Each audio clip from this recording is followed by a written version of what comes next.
How long do you spend in a podcast about the Civil War on the buildup of the Civil War? We all know the Civil War as, the battles of Gettysburg, Fredericksburg, Antietam, Shiloh, Chickamauga, the Overland Campaign. You all know these things are coming, right? But how long do you spend in the buildup to those events?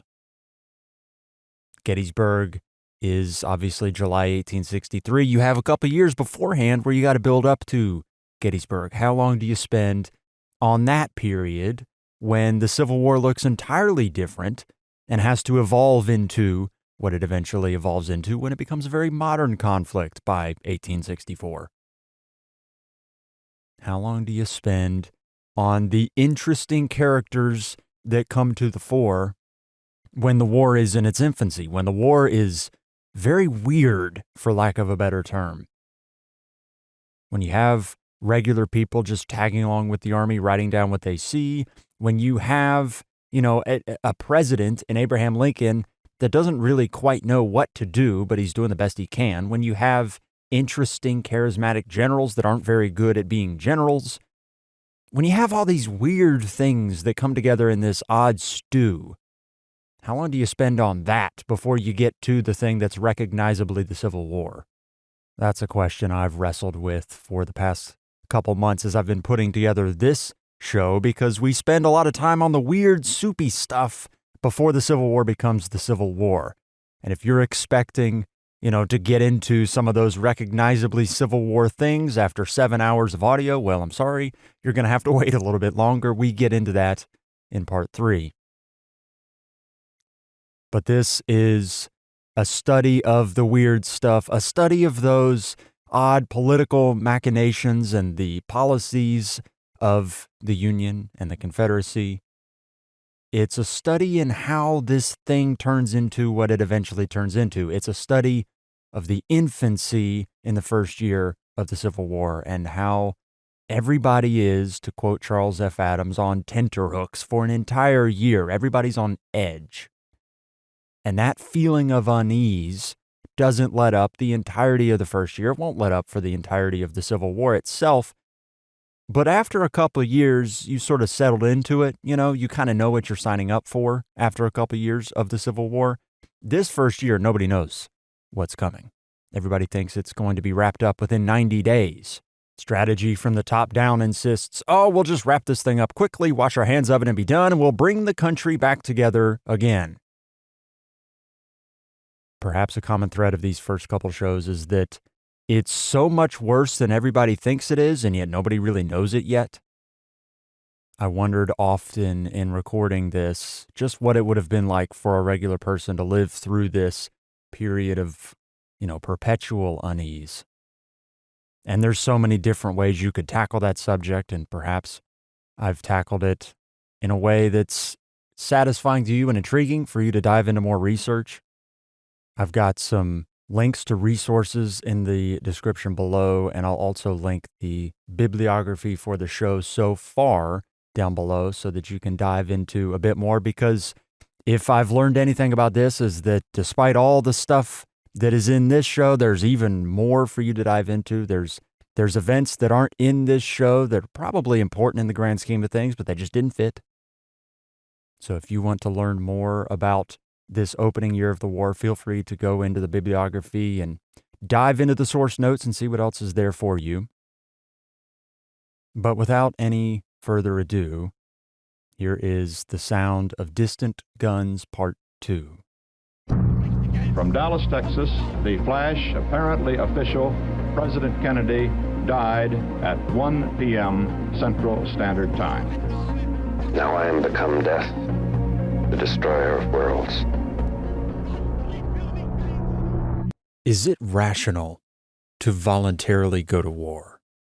That was a question I was considering as I was doing the research for this podcast. Is wanting to go to war a sign that there's a bug in the code, that there's something wrong, that, you need to be taken to the nearest physician? Or is voluntarily going to war something that is it's the peak of human experience? It is, you believe in something so passionately that you're willing to risk potential harm to you or your loved ones in defense of that ideal.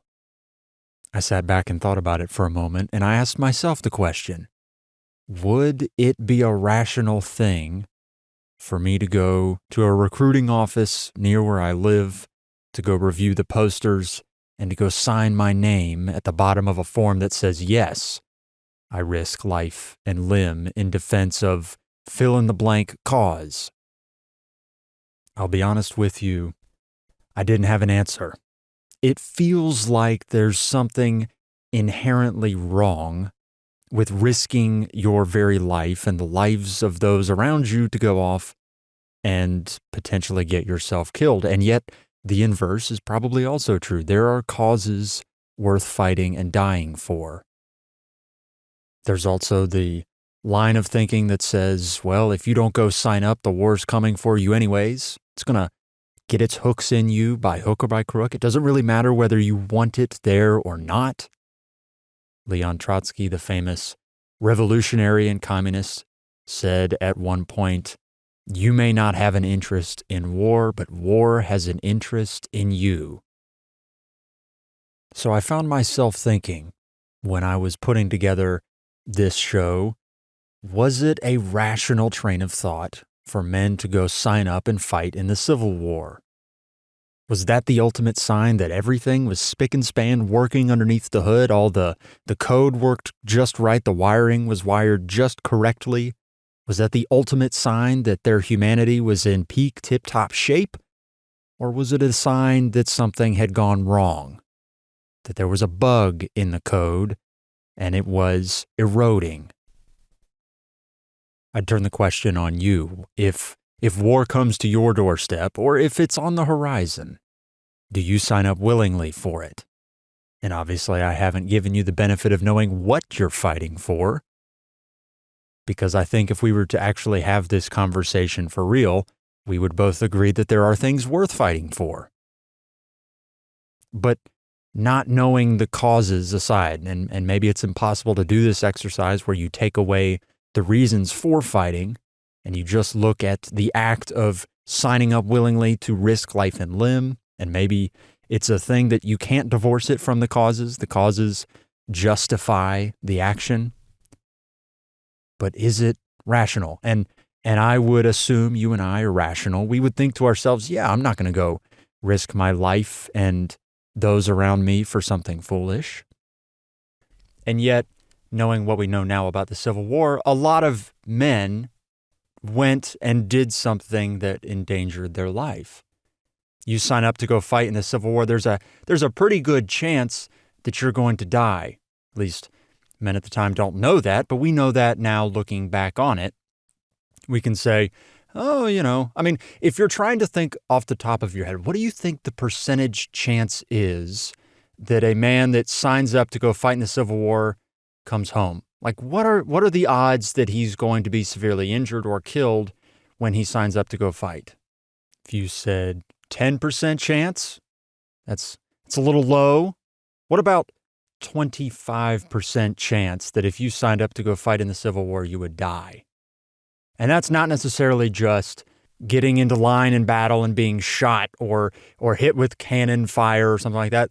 There's sickness, disease, malnutrition, and then also obviously combat casualties. But there's a 25% chance if you went and signed up to fight in the Civil War, if you volunteered or were conscripted, that you'd be killed.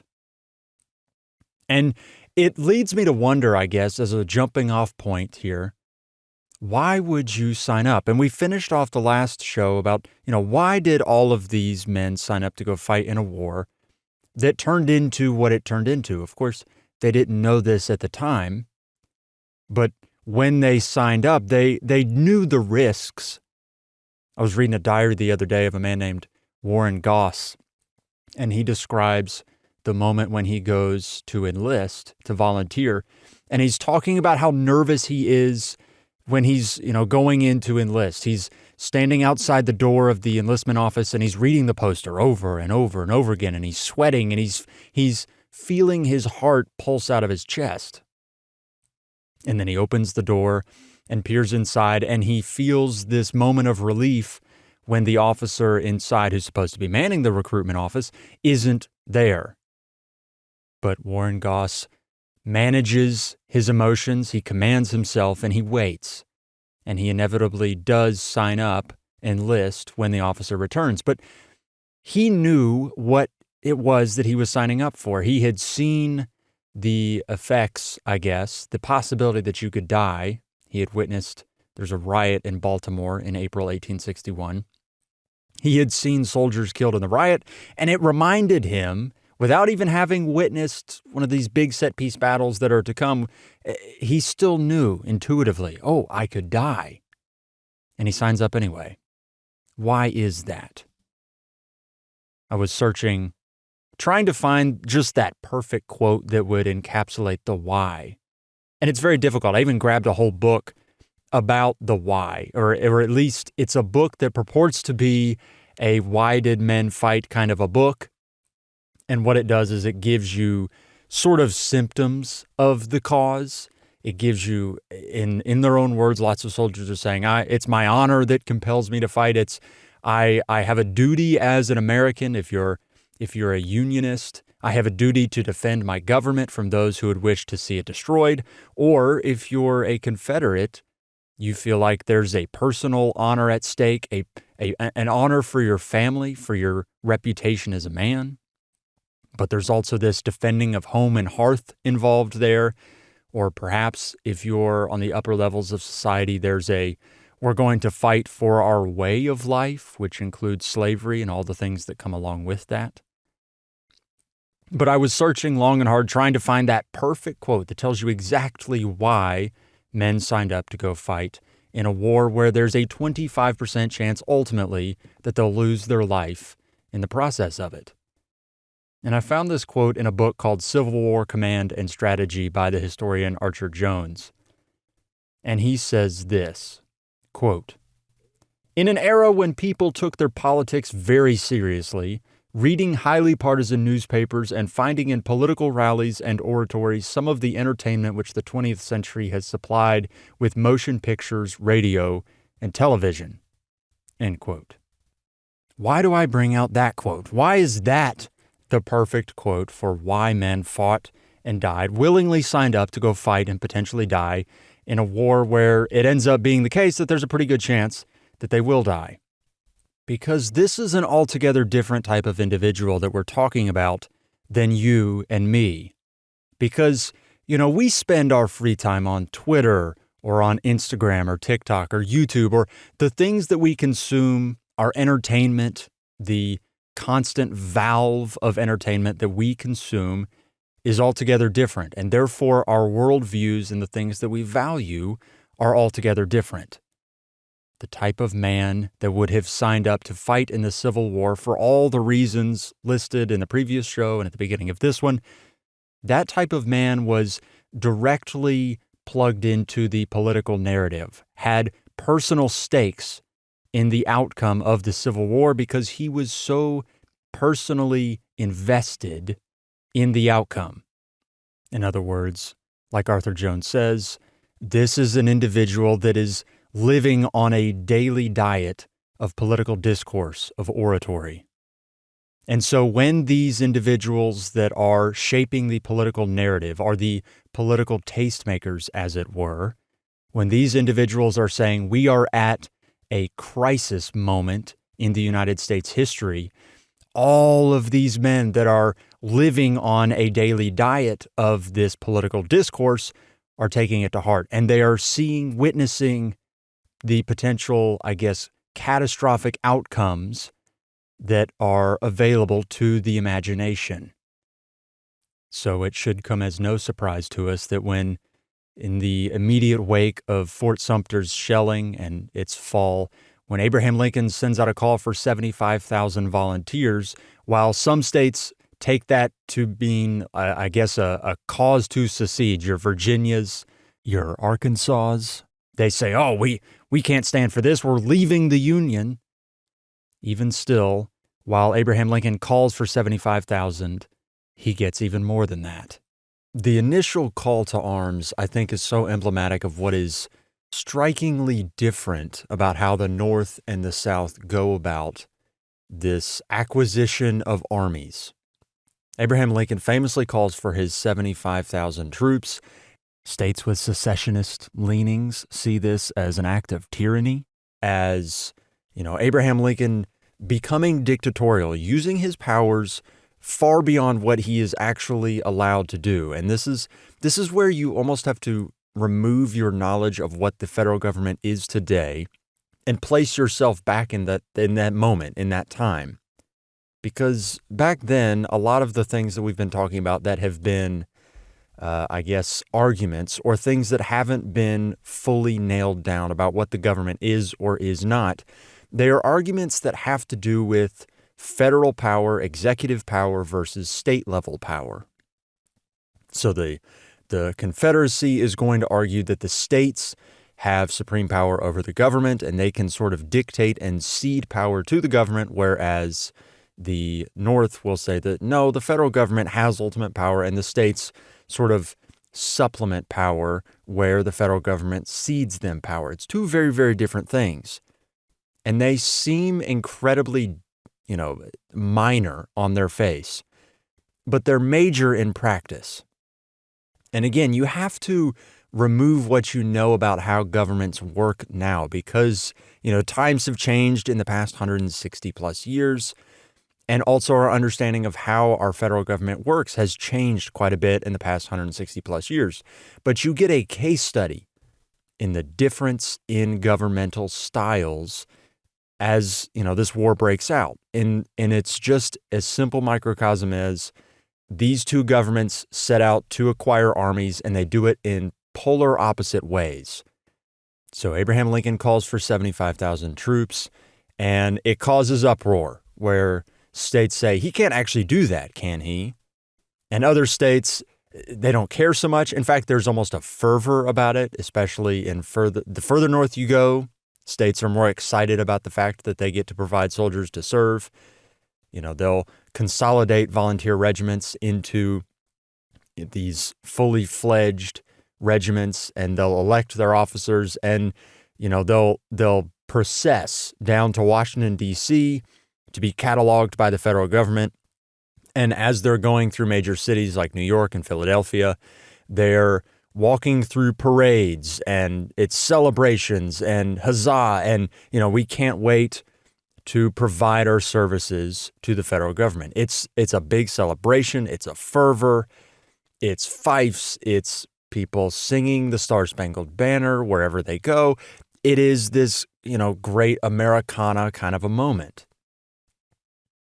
So you have these regiments that raise themselves, they bring their own officers, and, it's a big party, whereas the South does things a little bit differently.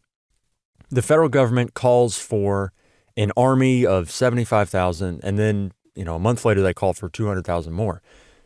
The Confederate Congress enacts a regular army, and then they also enact a provisional army, and they are two different things with different purposes. And it's a strategic change that I think is so interesting because it again is a microcosm of this entire experiment of supreme state rights. John Keegan writes about these differences in organizational structure in his book, The Civil War. He writes, and I'll pull two different quotes here. He writes, quote, Confederate efforts to organize were hampered by the weakness of the central government and the persisting primacy of the states, whose governors frequently sought to retain both weapons and soldiers within state borders. The Confederacy never did form a regular army. Its fighting strength was composed of states' forces supervised by its War Department, end quote. He also wrote a little later, quote, On March 6, 1861, the Confederate Congress enacted the creation of a regular army, but its size was set at only 9,000, and little more was ever heard of it. On the same day, the Provisional Army was considerably expanded, Congress authorizing the president to appeal for 100,000 volunteers to serve for 12 months and to accept the service of state militias for up to 6 months.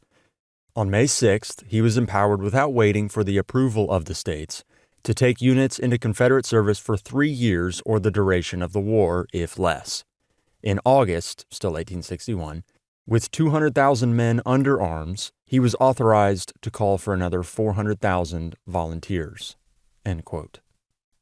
If you're like me and you're reading the fine print on the Volunteer Army Agreement, you would realize that Abraham Lincoln retains supreme power over his volunteer armies, while Jefferson Davis doesn't exactly retain supreme power over his volunteer armies. This is going to be a theme that's recurring throughout the entire conflict. The Confederacy is going to struggle with the push and pull of state governors and the Confederate government. The Confederate government almost operates at times like a provisional government, where the states give the provisional government power, but also they reserve the right to say, actually, I don't like that. Let's not do it that way. I'm going to keep my army within my own state's borders and protect my own state. This is something you'll see with Robert E. Lee, where throughout the war, this is not just confined to 1861. This is something that Robert E. Lee feels and deals with throughout the entirety of the war. His Army of Northern Virginia likes to stay in Virginia. So you're going to have a lot of debates later on about, this is armchair historians, armchair generals, multiple decades after the fact are going to say, hey, Robert E. Lee doesn't take the war into its full scope. He's thinking about Virginia. But this is a thing that the Confederacy deals with the entirety of the war, and it starts at the very outset with how they call together an army. They are thinking, how can we preserve each individual state instead of how can we organize a government that will, consider grand strategy, consider all of the different variables going into the war effort, and focus with one hive mind, from top down.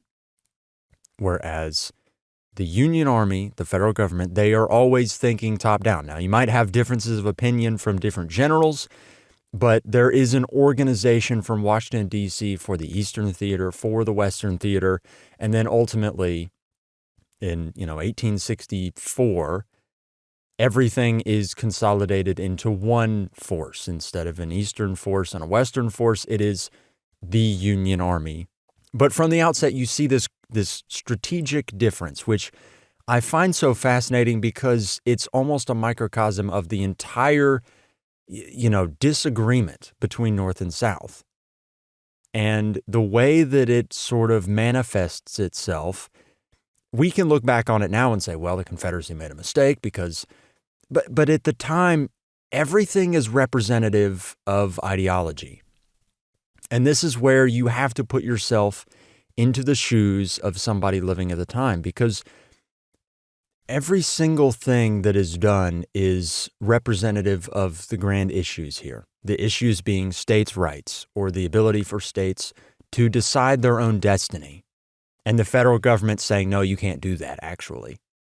It's such a fascinating little dichotomy there. And also you see a difference in grand strategy. We talked a little bit about Confederate grand strategy, but the federal government's grand strategy is one of conciliation.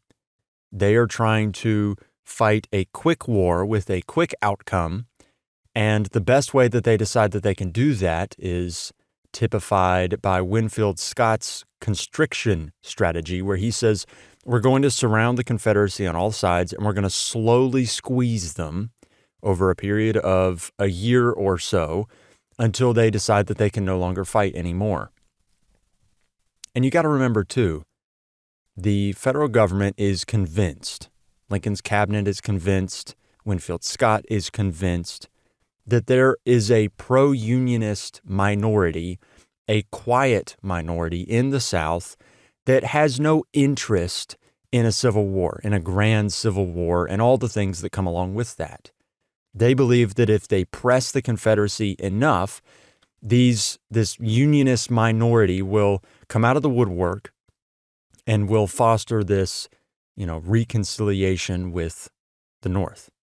Winfield Scott says that we should blockade the South and then create an army of 300,000 men that will constrict the South slowly over, a relatively short period of time. And then after that constriction, and we have, proven to them the inability of themselves to defend themselves, that they will just return to the Union. We'll admonish them, and then we'll carry on our merry way. Archer Jones writes about this in his book, Command and Strategy. He writes, quote, "Whether or not Scott was optimistic," speaking of Winfield Scott, "whether or not Scott was optimistic, he believed that political strategy would have a chance first when compared with his vision of what military strategy would require for a victory. He forecast 300,000 trained Union soldiers fighting for 2 or 3 years, and over a third of the number dead as a result of combat and disease. His projection turned out to be an underestimate, but quite a contrast to Lincoln's call for 75,000 men for 3 months." End quote.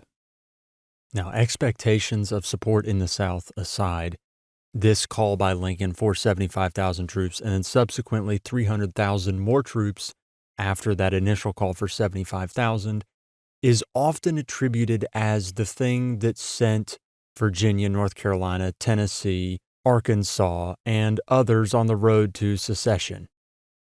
Now, James McPherson, in his book Battle Cry of Freedom, pushes back on that notion that the call for troops was the reason those states seceded. And again, like a lot of things in this conversation, it's complicated. It's very difficult to say this is exactly why this happened, and then this is exactly why this happened.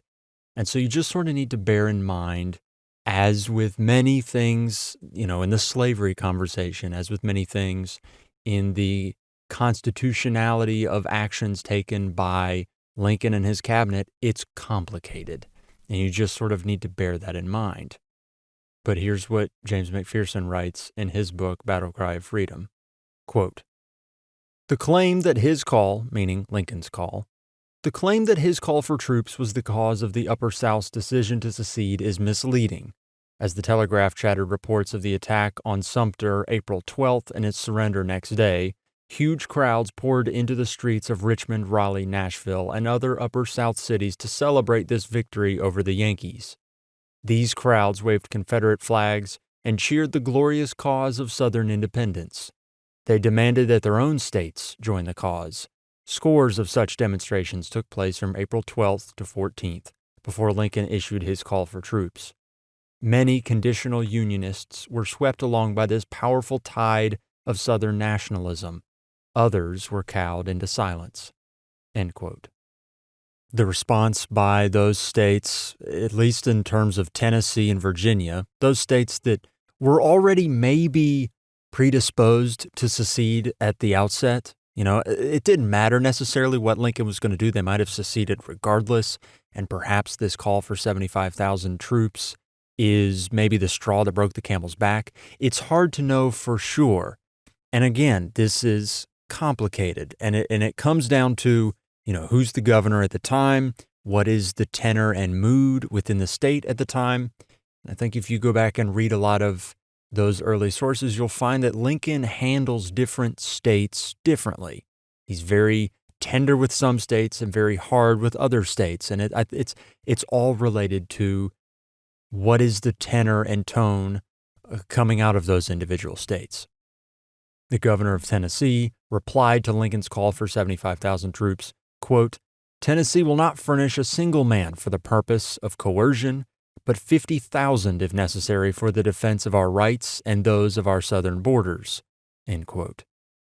Governor John Letcher of Virginia replied when he was requested 3 regiments of troops totaling 5,340 men and officers.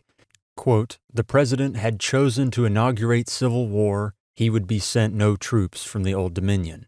End quote. Now, we're going to have a bit of a constitutional, legal conversation here in a second, but I do just want to pose this question. What are you supposed to do? Let's say you're the president of the United States, and here's how I'm going to set the scene for you. Fort Sumter falls April 14th, 1861. Jefferson Davis has called for 100,000 volunteers March 6th, 1861, and the federal government has yet to call a standing army. And so The Confederacy has established a government. They have a president. They have a 100,000 man, in theory, 100,000 man army in insurrection, in rebellion. And one of your federal held forts has been fired upon by rebels. What do you do? And I don't ask that question as a gotcha question, because I've asked myself that question in the process of doing the research and reading for this podcast. It's like, what would I do if I'm in Abraham Lincoln's shoes? Do I allow, these states that maybe are already predisposed to seceding, do I just allow them to secede anyway and just sort of wash your hands of it and be like, well, so be it? North Carolina, Virginia, Tennessee, some of these other states, they're going to probably secede anyway, no matter what Lincoln does.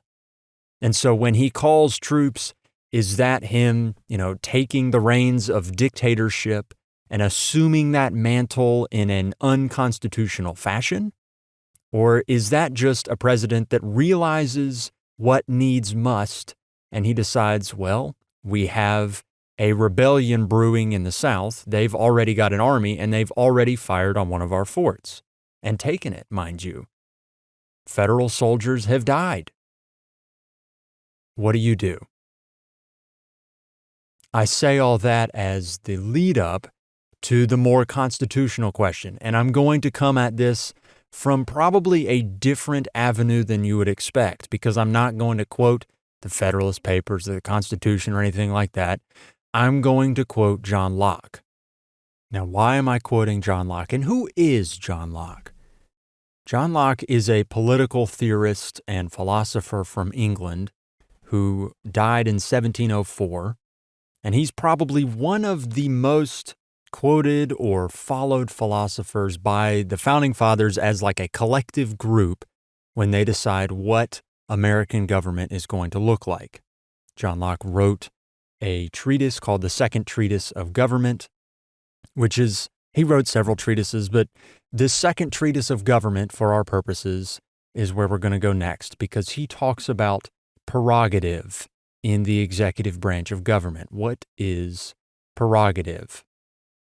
According to John Locke, this is what prerogative is. Quote, "It was the people's permitting their rulers to do several things of their own free choice, where the law was silent, and sometimes too against the direct letter of the law, for the public good, and their acquiescing in it when so done. The executive," Locke contended, "must have the reserve power to act according to discretion for the public good, without the prescription of law, and sometimes even against it." End quote. So what is that in plain terms? In his book, The Imperial Presidency, Arthur Schlesinger translates for us into common language what John Locke means when he's talking about prerogative within the executive branch. This is quoting Schlesinger, quote, "Locke's argument, restated in more democratic terms, was that when the executive perceived what he deemed an emergency, he could initiate extra-legal or even illegal action, but that he would be sustained and vindicated in that action only if his perception of the emergency were shared by the legislature and by the people, though prerogative enabled the executive to act on his individual finding of emergency, whether or not his finding was right, and this was a true emergency was to be determined not by the executive, but by the community." End quote. Now, to restate that little caveat I gave you at the very beginning, this kind of thing is complicated. There is no blanket, simple answer for any of this.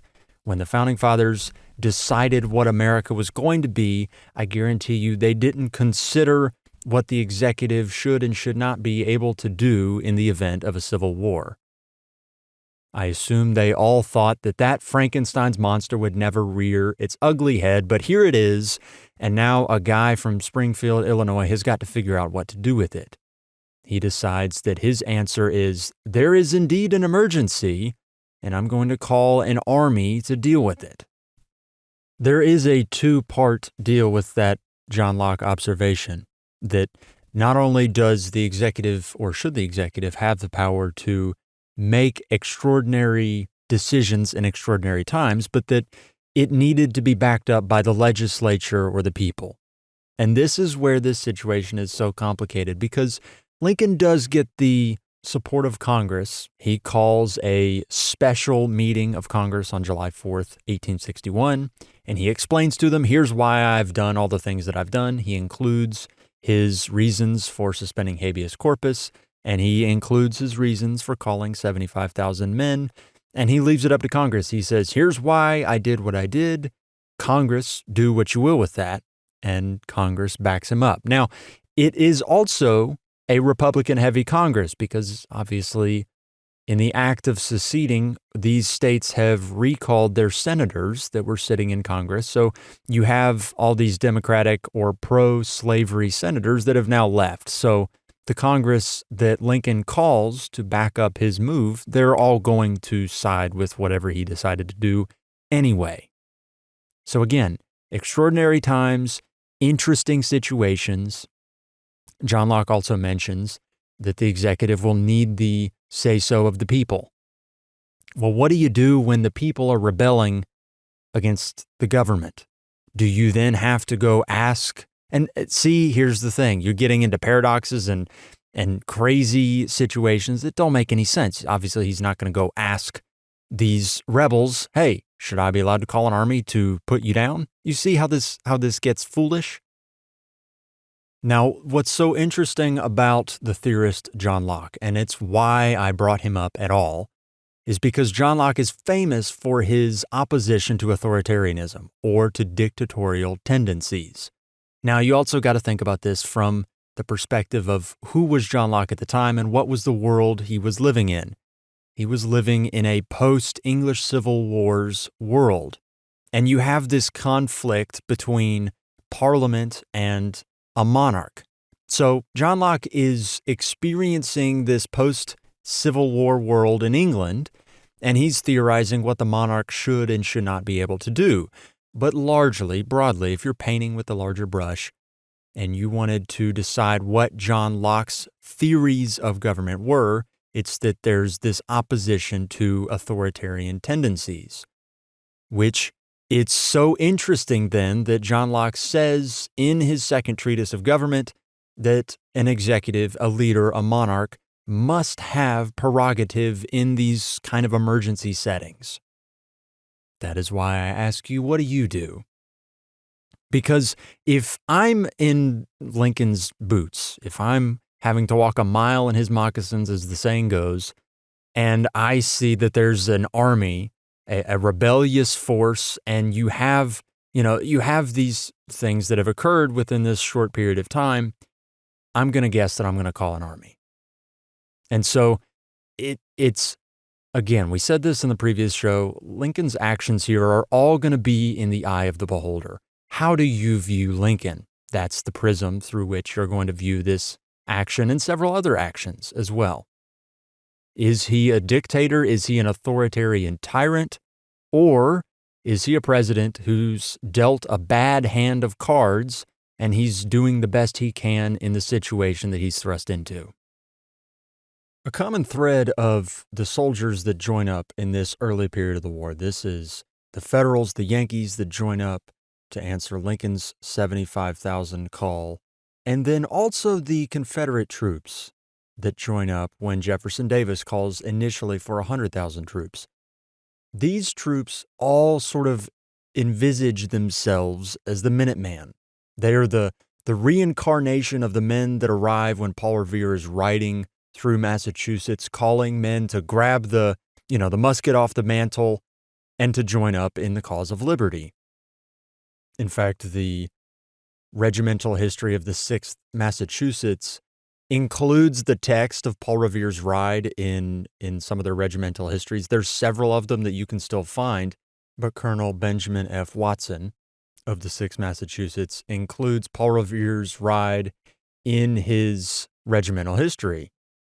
And he compares these Minutemen that join up, ostensibly because of Paul Revere's ride to fight the British. He compares the men that gather from like 30 different towns and counties to join to create the 6th Massachusetts Regiment. He says these are Minutemen. Now, it's a little bit different because these men are outfitted with coats and hats and guns. They are not just bringing the flintlock musket from the mantelpiece kind of a thing, but they do sort of represent this neophyte soldier, this guy who doesn't really know drill, but he's all, patriotism and verve and excitement. It's something that I think is overlooked a bit, probably. It's commented on, Helmut von Moltke famously says that this is a war fought by essentially people running around with pitchforks. These are not trained and drilled soldiers, at least not at the beginning. By the end, they will be. But this initial, jump to answer the call, this is just regular guys. These are carpenters and businessmen, and they don't understand drill. In fact, Warren Goss, a private in the Army of the Potomac, will write about how he receives a coat that's too big, a hat that's floppy and it's ungainly, and he's surprised at how heavy his gun is. He has to drill with it for a couple months, and he talks about how it looks so good up on a mantle. It's so nice to look at, but then you have to actually walk around with it and drill with it, and it's heavy.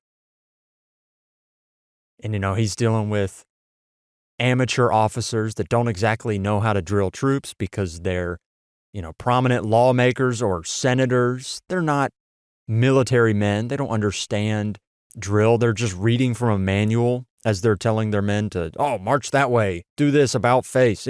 These military maneuvers that these regular men don't understand, but they are just so head up on patriotism that they're so excited to join the cause. I love how Benjamin F. Watson puts it, a colonel in the 6th Massachusetts. He writes this history after the war, and you got to just sort of keep in mind, all these histories are going to try and paint this in the most patriotic way possible. I mean, these are not vindications, but they are kind of these patriotic pamphlets almost that you're going to distribute to, at least in terms of this specific writing, this is going to be distributed to members of the 6th Massachusetts Regiment after the war. It's kind of a remembrance, a look upon what we did in the past with pride kind of a thing. So everything is going to be written in the most patriotic language possible.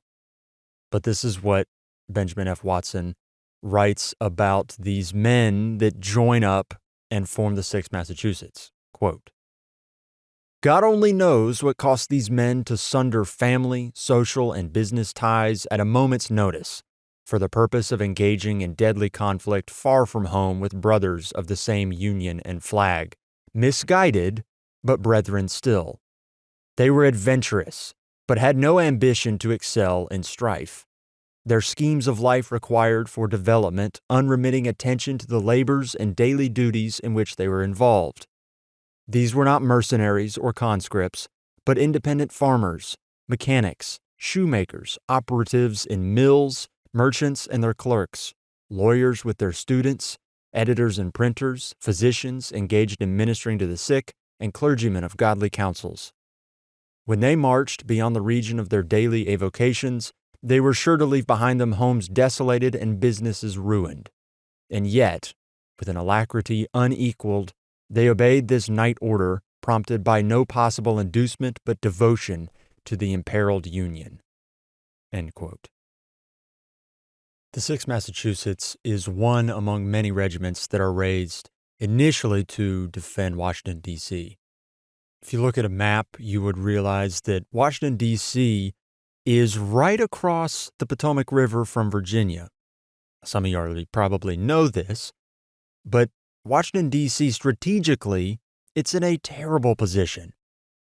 And the Lincoln administration at first is terrified that there's going to be a Confederate force raised in Virginia that will just cross the Potomac and take Washington, capture the government, sack the White House, capture Lincoln perhaps, and end the thing in one fell swoop. So part of this call for 75,000 is a mad dash to get to Washington to defend the federal government and then figure out what we're going to do next.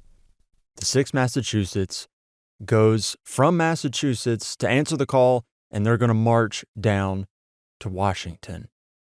They'll process through Philadelphia. They'll process through New York City. fact, a lawyer from New York City, George Templeton Strong, will write in his diary, quote, "The 6th Massachusetts Regiment, which arrived here last night, was marching down on its way to Washington. Immense crowd, immense cheering. My eyes filled with tears, and I was half choked in sympathy with the contagious excitement. God be praised for the unity of feeling here.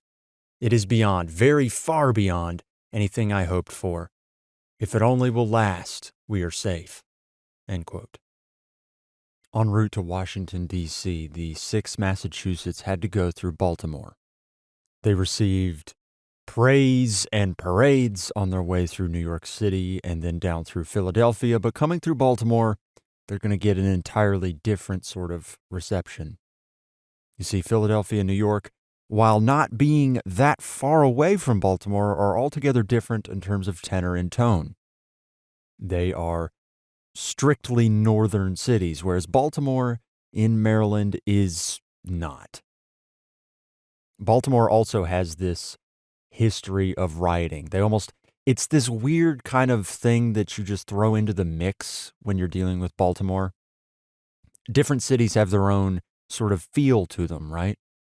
Well, in 1861, Baltimore has this tenor that is very much willing to riot if things are going bad. They believe, and this is something that you'll read when you're reading documents, primary sources mostly, many Southerners believe in the right to revolution.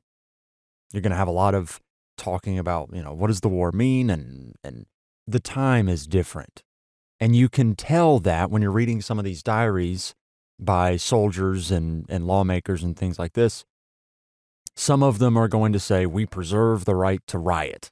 We preserve the right to rebel if we think that we are doing so in service of a cause that we believe to be just. It goes along with the right to secede, the right to, different states feel they have the right to pull out of the Union if the Union isn't doing for them what they want the Union to do for them. Baltimore feels almost as an extra element that you throw into the mix that they can riot. It's a very tenuous town. Baltimore Mayor George Brown has a tough situation that he's trying to manage, and he's trying to do so and play both sides of this. Baltimore's in an interesting spot where it's very close to Washington, D.C., or Washington City at the time, but it's in a state, Maryland, that has secessionist leanings. So it is a very tenuous spot. So you throw in, okay, Baltimore is tenuous, they might riot. Oh, and also we're going to have U.S. troops coming through Baltimore because on the way to Washington, for whatever reason, and I've been trying to figure out why this is the way it is. Like, why didn't anybody fix this prior to now? If you're going to go through Baltimore as a sizable force, you go in on a train, but you have to get off that train and then travel through Baltimore to get to Camden Street Station. I don't know why this is. Like, why can't you just stay on one train and you go on one rail all the way through? But you can't. You have to detrain and go march to your other train. For whatever reason, and I guess it's just the way the railroads are set up, you can't go on one train all the way through. Makes no sense to me. Probably is your chief reason why a lot of this next, messy episode happens at all, because for whatever reason, you can't just sit on a train right outside the city of Baltimore, go past it, and just carry on your merry way. Can't happen. Regardless, the soldiers of the 6th Massachusetts, they ride their first train in, and then they have to detrain and go get on their other train, which will take them to Washington, D.C.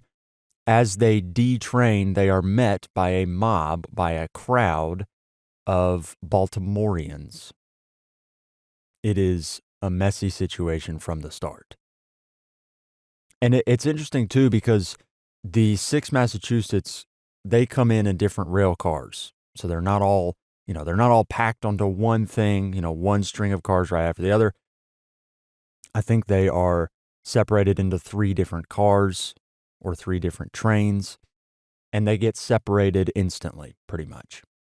And what's so interesting is if you'll read some of the primary sources, there's a Colonel B.F. Watson who's writing about how they don't realize that they're separated until they detrain and they look around and they go, hey, wait, where's the rest of the regiment? Well, the rest of the regiment has already detrained and they're working their way through Baltimore, and Colonel Watson's group now has to figure out, okay, well, we have to get to our other train and we'll just figure it out when we get there. Colonel Watson is handling a group of soldiers and a Captain Follansbee is handling a group of soldiers. Instantly, it's bad, though. Civilians are shouting phrases like, Jeff Davis, dig your graves, things like this, at the soldiers. And there's reporting that this mob swells to either 10,000 or 20,000 strong, depending on who you're reading. It gets nasty very, very quickly. Captain Follansbee writes in his report later that, quote, pistols and guns were fired from the windows and doors of stores and houses, end quote. Follansbee detrains, and then they have to walk a couple miles to get to Camden Street Station where they can be taken to Washington. He has 220 soldiers in his group. They are attacked with stones, and members of the mob are coming up to grab their muskets. There's this initial order from Follansbee and Watson, from the top down essentially, that says, don't fire unless you're fired upon. In fact, if there's any reason that you can almost excuse yourself from firing, don't fire. Well, the crowd starts grabbing these muskets. They kill a couple soldiers. They're throwing stones at them from all sides. And so Captain Follansbee orders his troops to fire at will at the gathering mob. Follansbee's soldiers flood onto Pratt Street, and on Pratt Street in Baltimore is where things get really, really nasty. Baltimore Mayor George Brown wrote about it, quote, stones flew thick and fast. Rioters rushed at the soldiers and attempted to snatch their muskets, and at least on 2 occasions succeeded. With one of these muskets, a soldier was killed. Men fell on both sides, end quote. Watson wrote about Pratt Street and how nasty that got, quote, Pratt Street and the cross streets seem to be filled with 20,000 people, more or less, all vying with each other in efforts to injure and destroy the soldiers and keeping up continuous cries and yells. Every place of advantage for their marksmen seemed to be occupied, and from the windows above, furniture and household utensils were hurled into the street by those who had exhausted their ammunition or who had not the command of firearms. End quote. I try to put myself in the shoes of these soldiers that are traveling through Baltimore, and there's thousands of hostile people on all sides of you throwing stones, rocks, utensils. Imagine a fork flying at you, bullets, and you're firing back in return. And this is what's so interesting is every soldier, supposedly, B.F. Watson reports this, every soldier is given 10 rounds of ammunition before getting into Baltimore. Now, I try to think about this, 10 rounds of ammunition, it's not a lot, right? If you're surrounded by 10,000, maybe 20,000 people, 10 rounds of ammunition is not going to do you a whole lot. And furthermore, loading these weapons, it takes about a minute. And you got to pull out your cap to put on. It's a very difficult thing to stand still, because I would imagine loading a gun while running through, a city is very, very difficult to do. So you'd almost have to pause to concentrate to load your percussion cap and to ram your ball home. And, it's a very difficult thing to do, to fire back into a crowd of hostile people that are firing at you. This seems to me like one of the most difficult things a soldier would have to do. Perhaps chalk it up to, put it on the list, firing at an enemy that's firing at you in these lines that eventually become the norm for Civil War warfare. Standing in a line and just firing at the enemy while they fire back at you, that seems incredibly difficult. But firing into a hostile crowd of 10,000 while you're trying to put home your percussion cap, while you're trying to ram your ball home and rip the wadding and the things that are required of you to fire back into the crowd. It seems incredibly difficult, and it seems like something that would require a steel nerve. And I can only imagine that these soldiers are just pissing themselves. Furthermore, you have soldiers as part of the 6th Massachusetts that are 16, 17 years old. These are just boys. One of them, a boy named Luther Ladd, will be killed. Luther Ladd is killed supposedly, and it's tough to know exactly. He's supposedly killed because he's shot in the leg and smacked in the head with a hunk of iron. Lieutenant Jepson of the 6th probably is writing about Luther Ladd when he says this, quote, "The first man I saw killed in the war was about 10 minutes after starting. He'd been struck by a rock. He lay in the middle of the road and was trampled upon by the crowd. I thought then that it was one of the most horrible sights I ever saw, and I'm not sure now that it wasn't." End quote. Supposedly Ladd says as he's dying, "All hail, stars and stripes." I'm sure he probably didn't say this, but that's what's reported afterwards. I would imagine his actual, the thing that he said was probably just a grunt or something. Imagine you're hit in the side of the head with a rock and you're shot in the leg and you're dying and you're being trampled, and you look up to heaven and just so perfectly say, "All hail to the stars and stripes," before falling dead. As a 17-year-old, no less. Seems to me incredibly difficult to believe, but, what do I know? Luther Ladd is not the only soldier who will die. He's one of 4 soldiers that will die. And what gets so interesting about this situation is you'll have varying reporting about how many civilians die. Mayor George Brown is sort of stuck in the middle, like we said, trying to, preserve law and order as best he can, but clearly law and order cannot be preserved in a situation like this. He will say that a handful of civilians die. Shelby Foote, the writer of the magnum opus about the Civil War, he has it that 12 civilians died. And the regimental history of the 6th Massachusetts says that 9 civilians died. And what's so interesting is Colonel Watson, when he's writing about it afterward, he will quote a Chaplain Jones, who says this, quote, "Loyal men of Baltimore who were careful to collect all of the facts are of the opinion that about 100 of the mob were killed by the guns of our soldiers." End quote. So here's what's interesting, right? We have a great disparity. Did 12 civilians die? Did 9 civilians die? Watson writes that, or he points out, I guess, that each of the 300 soldiers of the 6th Massachusetts are given roughly 10 rounds of ammunition, and he says that they probably fired 1,500 rounds of ammunition into the crowd. And so it does make you wonder, right? If only 12 civilians died and the regiment fired 1,500 rounds of ammunition, that seems difficult to believe, right? I would imagine that probably more than 12 would die if you fired 1,500 rounds of ammunition. But at the same time, it's so scantily reported that there's any more than like a handful of civilians that are killed. You go through the newspapers, and a lot of these newspapers are just parroting what other papers are saying. So they might have one source of truth, and they're all just copying it and reporting it to their readership. But you're going to find that it's a handful, 10, 15, not 100. And what's so fascinating about that Chaplain Jones quote is I have no idea who Chaplain Jones is. B.F. Watson seems to think highly enough of him to quote him in his recollections of the event, an event that he was witness to. And so you have to wonder, did B.F. Watson think that probably more than 12 died? And therefore he's just trying to find a quote that would corroborate that. He's like, there's no way that just 12 of them died. I was there. Certainly there was more. And so he goes and finds a quote of this Chaplain Jones who says that certainly 100 of them did. And he gives you the reassurance that loyal men of Baltimore who were careful to collect all the facts, right? It's very difficult to know.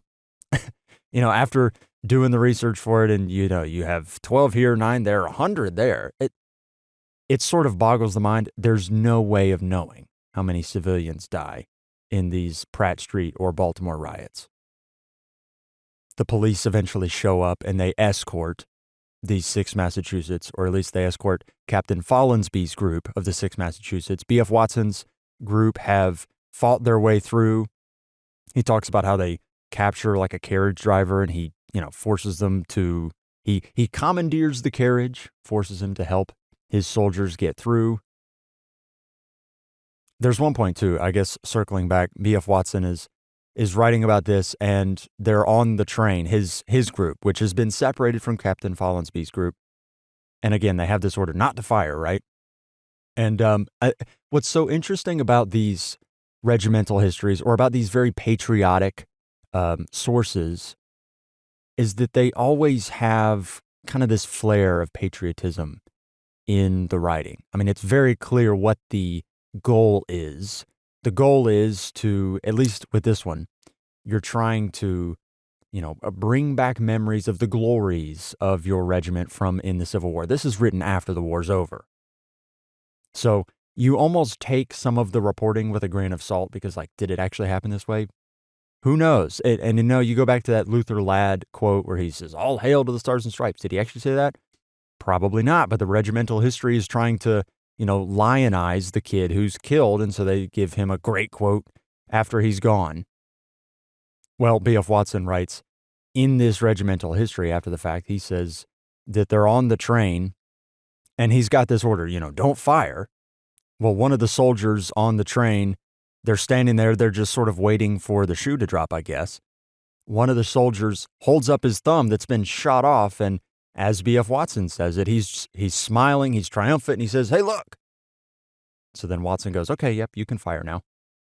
I mean, just imagine that, right? You've got your thumb shot off, and you're excited about it because now, okay, we have an excuse, we can fire on the crowd. You see how this thing gets... Sources like this are so much fun to read because you get a lot of color in the situation, but can you even trust it sometimes? I would imagine if my thumb was shot off and was just, gushing blood there on the train, I'd probably fall over. I mean, that's just me. Who knows? Regardless, after forcing their way through the mob, the 6 Massachusetts is escorted by policemen of Baltimore. They get on a train at Camden Street Station, and they go to Washington City, where they are incorporated into the new forces that are gathering around Washington.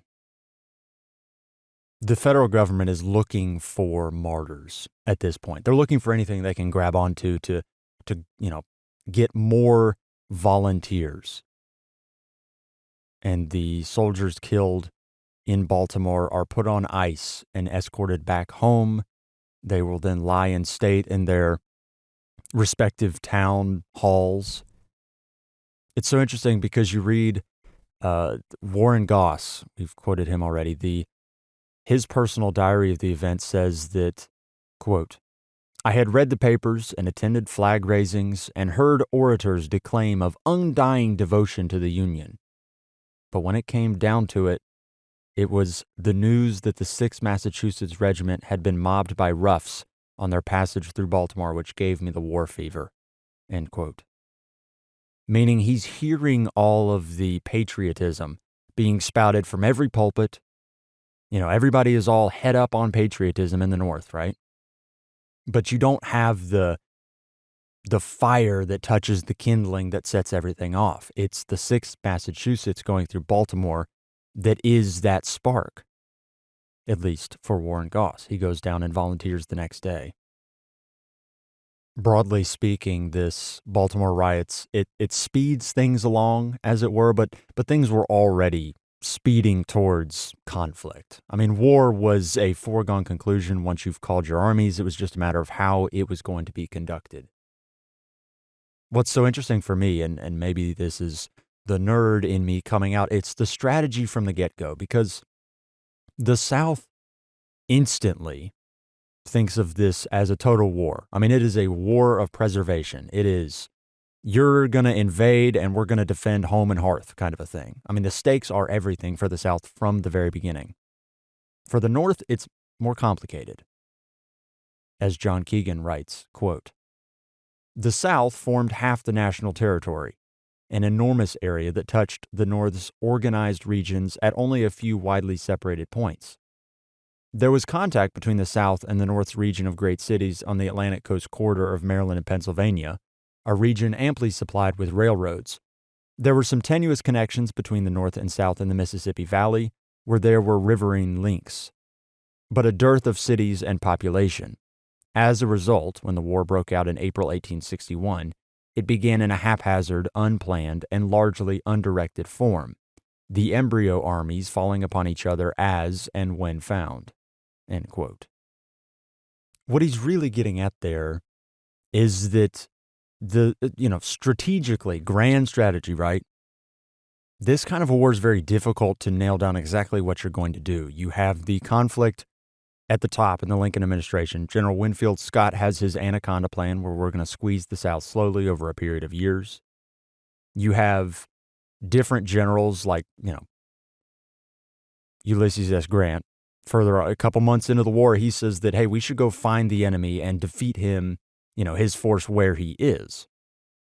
We should go capture points. These are very different strategies to the Anaconda plan, which says that, after we have squeezed and prevented the South from resupplying, that they'll just sort of give up. It's very, very similar to, if you've studied strategy, it's very similar to what the U.S. uses in the Vietnam War. It is a smothering tactic. And what's so interesting, too, is the United States never actually declares war on the Confederacy. And you might think to yourself, wait a minute, how is that possible? We're at war, right? Well, Keegan puts it this way, quote, "It was legality which prevented it from doing so," meaning the federal government. "In Northern eyes, the South was not independent, but remained constitutionally a part of the Union. The Union could not fight itself or even part of itself." End quote. It's this division, I guess, on strategy and also the technicalities that you have to adhere to, right? I mean, you're fighting yourself. You're trying to reintegrate yourself into a homogenous country again. And this is like you're towing fine lines here. And also, the Lincoln administration, like we said, is plagued by this idea that there is this unionist, silent, maybe not majority, but certainly they believe that there's a significant amount of unionist sympathy in the South, if only they can just kind of pull it out, kind of a thing. The South, in its inverse, it's much more of a simple strategic thing. The problem is, as John Keegan will point out, and again, bear with me a little bit, John Keegan is so good on the strategic part of this that I just keep pulling out quotes. But, he's obviously not the only historian writing about this. There's quite a few others. But, bear with me here. The South has a strategic problem, but also a strategic simplicity that is so different from the North, and Keegan points it out in his book, The American Civil War. Quote, "Jefferson Davis's problems in running the war were the obverse of Lincoln's. He had several outstanding battlefield commanders who showed their quality from the start, notably Thomas Stonewall Jackson, Robert E. Lee, and, in the leadership of cavalry, Jeb Stuart and Nathan Bedford Forrest. What the South lacked, both at the outset and throughout the war, was a strategic mastermind. The lack may have been due to the inherent weakness of the South's strategic position, cut off from the outside world and unable to match the North in mobilizable manpower. Still, it might have prolonged the war even longer had it adopted and persisted in the strategy Joseph E. Johnston advocated and practiced in 1864, avoiding battle, conducting an offensive-defensive campaign, and exchanging space in preference to fighting." End quote. If you think about the Southern theater, the theater where the Civil War will be fought broadly, it is an enormous amount of space. I mean, it's thousands of miles. And two, there's not railroads, freely populating the South and the West the way they are in the North. There are some railroads, but it's not such a densely populated, rail lines that it's easy to move around. There's adequate, but you're going to have to do a lot of marching. You're going to have to do a lot of going to find the enemy, bring him to battle, and defeat him kind of a thing. And because there's so much space, the South has the ability to, bug your enemy to attack his supply lines or his pickets, and then withdraw and sort of force him to chase you around the country. And theoretically, from a grand strategy position, if you're able to kind of harry your enemy and make him chase you all over the place and never really bring you to a decisive battle, theoretically, you can preserve your forces. Again, theoretically, preserve your forces for a very long period of time, especially when you're outmatched in terms of, production and things like this. But that's not to say the South can't produce. I mean, the South is, I think I was reading that if you were to look at the economies of the North and the South separated from one another, and you stack them up against the rest of the world, the North was number one. I mean, it was a great war economy. And the South, while it's not as potent as the North, it's still top 10. I mean, it's still a potent economy in its own right. If they can just figure out the strategy part of this, they'll be just fine. Now, Keegan does point this out. He says that, quote, Lee, talking about Robert E. Lee, was not really a strategist, though he was a brilliant tactician and operational leader. His campaign of limited offensives into the North in 1862 and 63 is still a model of how a weaker power may bring pressure to bear on a stronger, and it may be argued that Lee's failure was in lack, end quote. Anyways, all of that bird's eye view aside, as soldiers are streaming into Washington City and thousands upon thousands are populating, the question becomes, what are we going to do next? I think the South and Jefferson Davis have a pretty clear-eyed view of what they're going to do next. He makes Beauregard the hero of Fort Sumter, the general of forces in the theater, and he also has forces at Harper's Ferry, Virginia. Beauregard becomes holed up in Manassas Junction, which is this junction where several railroads come together. Beauregard, as he's planning for what will happen next, he's starting to think of a Napoleonic kind of a strategy, a flanking strategy, a bold hammer and anvil kind of a strategy where he can crush whatever Northern forces will come against him. But he's very cautious. And two, you have such green soldiers that a lot of the maneuver and the actual battlefield, the way the actual battles will go, at this early juncture, it's so difficult to know. I mean, these generals don't really know what they've got in terms of soldiery, in terms of infantry. But it becomes pretty obvious pretty quickly that whatever is going to happen is going to have to be instigated by Northern forces, because the South, these forces led by Beauregard, they kind of coalesce into this Manassas Junction. They take the junction and they start to resupply. They start to figure out, okay, what are we going to do? Do we have order? And they're starting to do the basics of supply and organization and kind of get all their ducks in a row.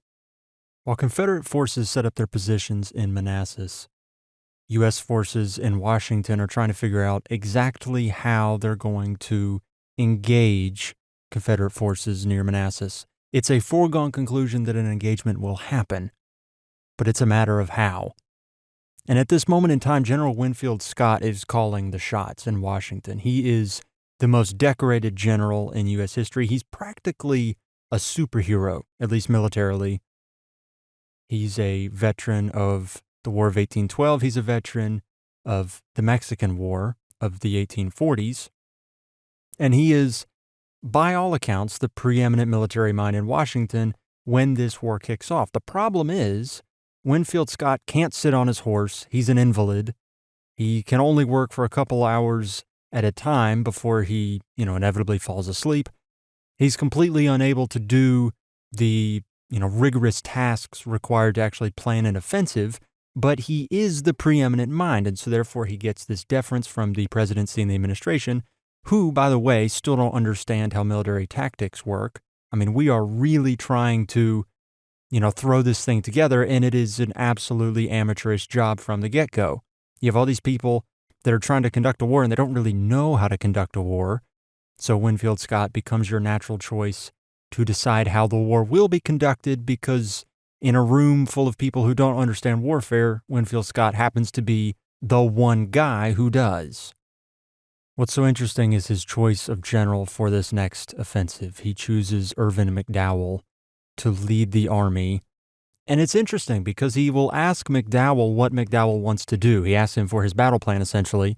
McDowell will spend a day or two putting together a plan. He gives it to Scott, and Scott just sort of sits with it. McDowell's an interesting guy. Winfield Scott is, we talked about him a little bit.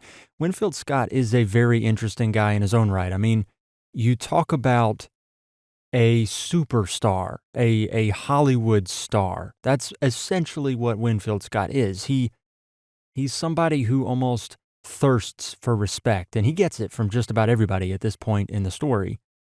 And Irvin McDowell is this very dour sort of a fellow.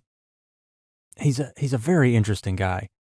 Bright, by all accounts, extremely bright. And some of these primary accounts that we're going to quote here about the battle will go out of their way to point out that McDowell's plan for the Bull Run campaign is really good, and then it just doesn't work because the soldiers can't execute it. But McDowell, very interesting fellow. David Detzer writes about him in his book, Donnybrook. He gives this really long description of Irvin McDowell, and I'll quote parts of it here because I just find it so interesting to get like the full picture of what this guy is. David Detzer writes in his book, Donnybrook, quote, McDowell, 43, was a many-layered person. Physically, he was rather unattractive. He looked ungainly, almost a cartoon of a huge Prussian artillery shell, with his short, stumpy legs, a great barrel body topped by a thick neck and a bullet-shaped head, his receding, close-clipped hair combed flat against his scalp. His cheeks were naturally florid, and jutting below his chin was a stub of a beard flecked with gray. In manner, he intended to be modest, open-minded, and frank, but he lacked any sparkle of charisma. In conversation, he was never gruff or openly rude, but he had no gift for conviviality. Though quite right and well-read and occasionally capable of fluent conversation, he tended to be reserved. Detzer describes him as highly skilled in the preparation of dishes such as a Delmonico chef, which apparently, Detzer points out, may have made him acceptable to Winfield Scott, another noted gourmet or foodie, who was so entranced with the topic of food he could devote 10 minutes to a lecture on why the practice of letting one's fork touch lettuce was culinary gauche. End quote. McDowell was a West Point man. He'd graduated in 1838. He was one of a few of those seasoned officers who had fought in the Mexican-American War, who had commanded troops, and was also a well-respected tactician at the same time. The problem for Irvin McDowell is, and was, that the forces he was going to need to execute his orders were not quite up to snuff yet. David Detzer illustrates this, quote, McDowell also had hardly any aides to carry orders to the regiments. The problem, however, was not how many aides he had, but how knowledgeable they were about military matters. He later told the Joint Committee, suppose he sent an aide to General Tyler, one of his divisional leaders, with orders to do something, and Tyler was uncertain what the message meant. Now quoting Tyler, does he want me to do this, Tyler might say, or do that? A proper aide would understand the nuances of the original order and be able to refine it on the spot, according to local conditions. McDowell's most critical deficiency was that he had no chief of staff or even a second in command. He had to do far too much himself. One observer, after visiting him, noted, now quoting the observer, quote, I saw him do things of detail which in any even halfway organized army belong to the specialty of a chief of staff. End quote. Detzer continues, when asked why that was, McDowell informed him, quote, now quoting McDowell, that General Scott allowed him not to form a complete staff. End quote. It seems the ultimate prerogative for attack came from the top down, from Abraham Lincoln. Forces had been milling around Washington City for several weeks, and while Winfield Scott had chosen a general, they hadn't actually decided what they were going to do. Supposedly, Winfield Scott felt that they couldn't do a full-out assault because they didn't have enough wagons to actually supply any of the forces that would be sent. And these forces, by and large, it was agreed, they weren't well trained enough to actually execute whatever orders they would be given. So they stayed still. But Confederate forces were not very far away. In fact, you could just reach out and touch them. And while everybody knew that patience was required, everybody also knew that initiative was also required. It was this weird dichotomy where you knew that you had to figure some things out and get things rolling, but you also knew that you had to go do something. You had to create momentum. Ultimately, Abraham Lincoln supposedly gives the order to Winfield Scott to do the attack, and James McPherson writes in Battle Cry of Freedom that it was Lincoln's choice to attack. He writes, quote, "In response to a directive from Lincoln, McDowell drew up a plan for a flank attack on the 20,000 Confederates defending Manassas Junction. An essential part of the plan required that 15,000 Federals near Harper's Ferry, under the command of Robert Patterson, a 69-year-old veteran of the War of 1812, to prevent the 11,000 Confederates confronting him from reinforcing Manassas." End quote. Problem was, Patterson didn't actually do that. He encountered Joseph E. Johnston's Confederate troops in and around Harper's Ferry, but he didn't actually contain him. Patterson was worried that his troops, who were on short contracts, would just up and leave, so he was afraid that if he were to sort of stay and maintain his position, that he would be defeated if he drew Johnston into an actual battle. And so the net result is Joseph Johnston's 8,000 men are able to join Beauregard's men at the Manassas Junction. The effect of this is that while McDowell is making his plans, he doesn't actually know that Patterson has failed to contain Johnston's men.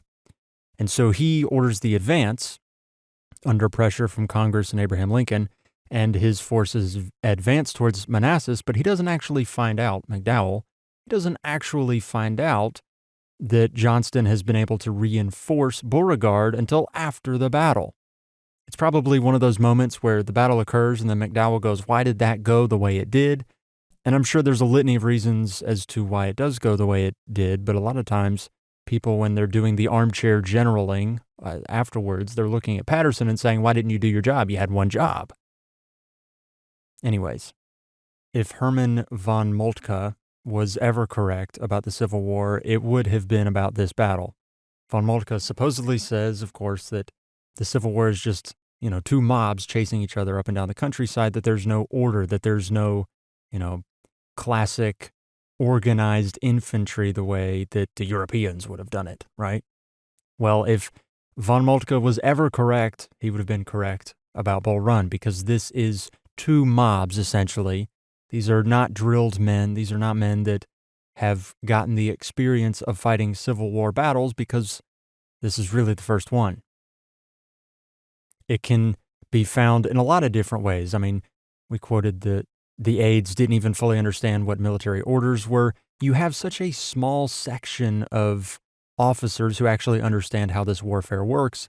The infantry doesn't fully know yet. Obviously, the general staffs, they don't fully know how to actually go about doing, military stuff. They don't quite know what to do yet because they haven't had time to learn. It can be no clearer than in just something as simple as uniforms. James McPherson writes about the South's uniforms, quote, "Although the South selected cadet gray as its official uniform color, each regiment initially supplied its own uniforms, so that Confederate armies were garbed in a confusing variety of clothing that defied the concept of uniform. Cavalrymen and artillery batteries provided their own horses. Some volunteers brought their own weapons, ranging from bowie knives and Colt revolvers to shotguns and hunting rifles." End quote. There's a lot of things I could say that would just describe this battle in such an amazing way. And I was trying to think, I was sitting back thinking, like, how do you describe a battle like this and what it means? Because the Battle of First Bull Run, the reason why I'm taking so much time with it is because it is incredibly emblematic of, what life was like before the Civil War and how the Civil War just changes everything on almost a dime's turn. I mean, it happens so fast. And you wonder, how were the people involved in this thing? How did they feel these emotions of things changing so quickly? I mean, it's so obvious that these men don't know how to fight battles, and yet they're thrust into a battle, and they're witnessing Civil War era combat, and they've never seen anything like this before, and they don't know how to react to it. I was trying to think, how do you describe this battle? And ultimately I decided, let's just quote men who fought in the battle. I could narrate and tell you, this division moved here, and Colonel, such and such did this, and General such and such did that. But I feel like we would almost lose the forest for the trees if I just described troop movements to you and did the punch-counterpunch sort of a description. But I found a primary account by a guy named Edwin Barrett, who accompanied a Massachusetts regiment. He's not a soldier, he's a regular guy. He's not even quite a journalist, but he acts like one throughout this battle.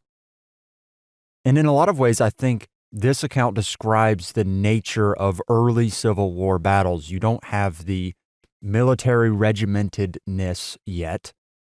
Journalists, even pseudo-journalists, and let's be honest, he's just a guy. He's just a guy from Massachusetts who's accompanying a troop from Massachusetts, and he's accompanying the troop for, it's not even a reasons unknown. He's accompanying because he wants to see what's going to happen in the battle, but he's not actually participating in the battle. He's just watching, and he writes it down, and then 25 years later at a reunion, he delivers this address where he says, here's what I saw. It's a great primary source because you get a feel for everything. You get a feel for the non-professionalness of this battle. Is that a word? Non-professionalness? The lack of professionalness. But he delivers this address, 2 decades plus later, and you wonder how much of this was dressed up for effect. But even still, if it's dressed up for effect, some of the things that he'll talk about here don't make him look super great. Like he's going to climb a tree at some point. He's going to be eating fruit and watching the battle. And if you were really dressing it up, would you include that part where, you didn't do anything to help the cause per se? You're just eating fruit, climbing a tree. I would imagine if you are dressing this thing up to make yourself look the best possible, you wouldn't include that part. You would just say, I was riding a horse, observing everything, but, maybe that adds something to it to have all of that there. So, there's so many different ways you could go with this. I could quote this or that or this or that, but this Edwin Barrett section to me is so fascinating. It gives you the clearest picture of what this is all about. And I'm about to break probably one of the cardinal rules about writing history, about narrating history, is that you're supposed to do all this in your own words and you're supposed to quote things sparingly, but this section to me describes so much, so far better than I could ever describe any of this. So what's the point of me trying to do it? Let's just quote Edwin Barrett. So bear with me. We're about to do a big section of quoting here from this primary source, Edwin Barrett. Without any further ado, here's Edwin Barrett's account of the First Battle of Bull Run. He begins, quote, "It proved to be at Blackburn's Ford, 4 miles south of Centreville, and the object of our attack was to ascertain the strength of the rebel right wing. It was 10 o'clock at night before we reached our camp at Centreville, tired and jaded with our long march. Our rations were exhausted, and a light drizzling rain was falling. Our camp was located on the top of a high hill, and from this elevation we could look down upon the campfires of 30,000 men, a magnificent spectacle, and one long to be remembered. The ground itself was an old cornfield, and I remembered that it was with some difficulty Captain Prescott and myself could find a level place large enough to accommodate us, as we both slept under the same blanket. On Friday, we rested in camp waiting for our supplies to feed the army. In the afternoon, cattle were driven into the camp and slaughtered, and the meat passed around before it was cold. Consequently, the beefsteak was very tough, and I much preferred the hardtack." End quote. Edwin Barrett continues his account the next morning. Quote, "There was not much sleep that night. The hum of preparation and expectancy seemed to pervade the vast camp, and the thought of what the morrow might bring must have forced itself upon the minds of all. The night was cool, and at 12 o'clock I awoke, feeling very cold and unable to sleep more. I anxiously waited for the signal to prepare. At 2 o'clock, one drum sounded through the camp and was repeated through the numerous camps around us. And in 1/2 an hour, 30,000 men stood ready to battle for the Union. The army moved in 3 divisions. General Richardson to attack the rebel left wing with artillery as a feint, General Tyler in the center, and General Hunter, by a long circuitous route, was to attack the rebel left and try to outflank him, bringing his line so as to cooperate with General Tyler. End quote. Barrett is in the center division, and they move down into this valley and go through a forest for about a mile. And once they come out of the forest, it opens up, and then they can see the field of battle. They see the cannons exploding and, the musketry going off. And what's so interesting about this moment is Barrett takes this opportunity to observe the command structure, to observe McDowell and his staff officers. And he decides he's going to climb a tree and sort of observe the battle from a bird's eye view. But you also get the added point of view that Barrett will add to it, which is really interesting.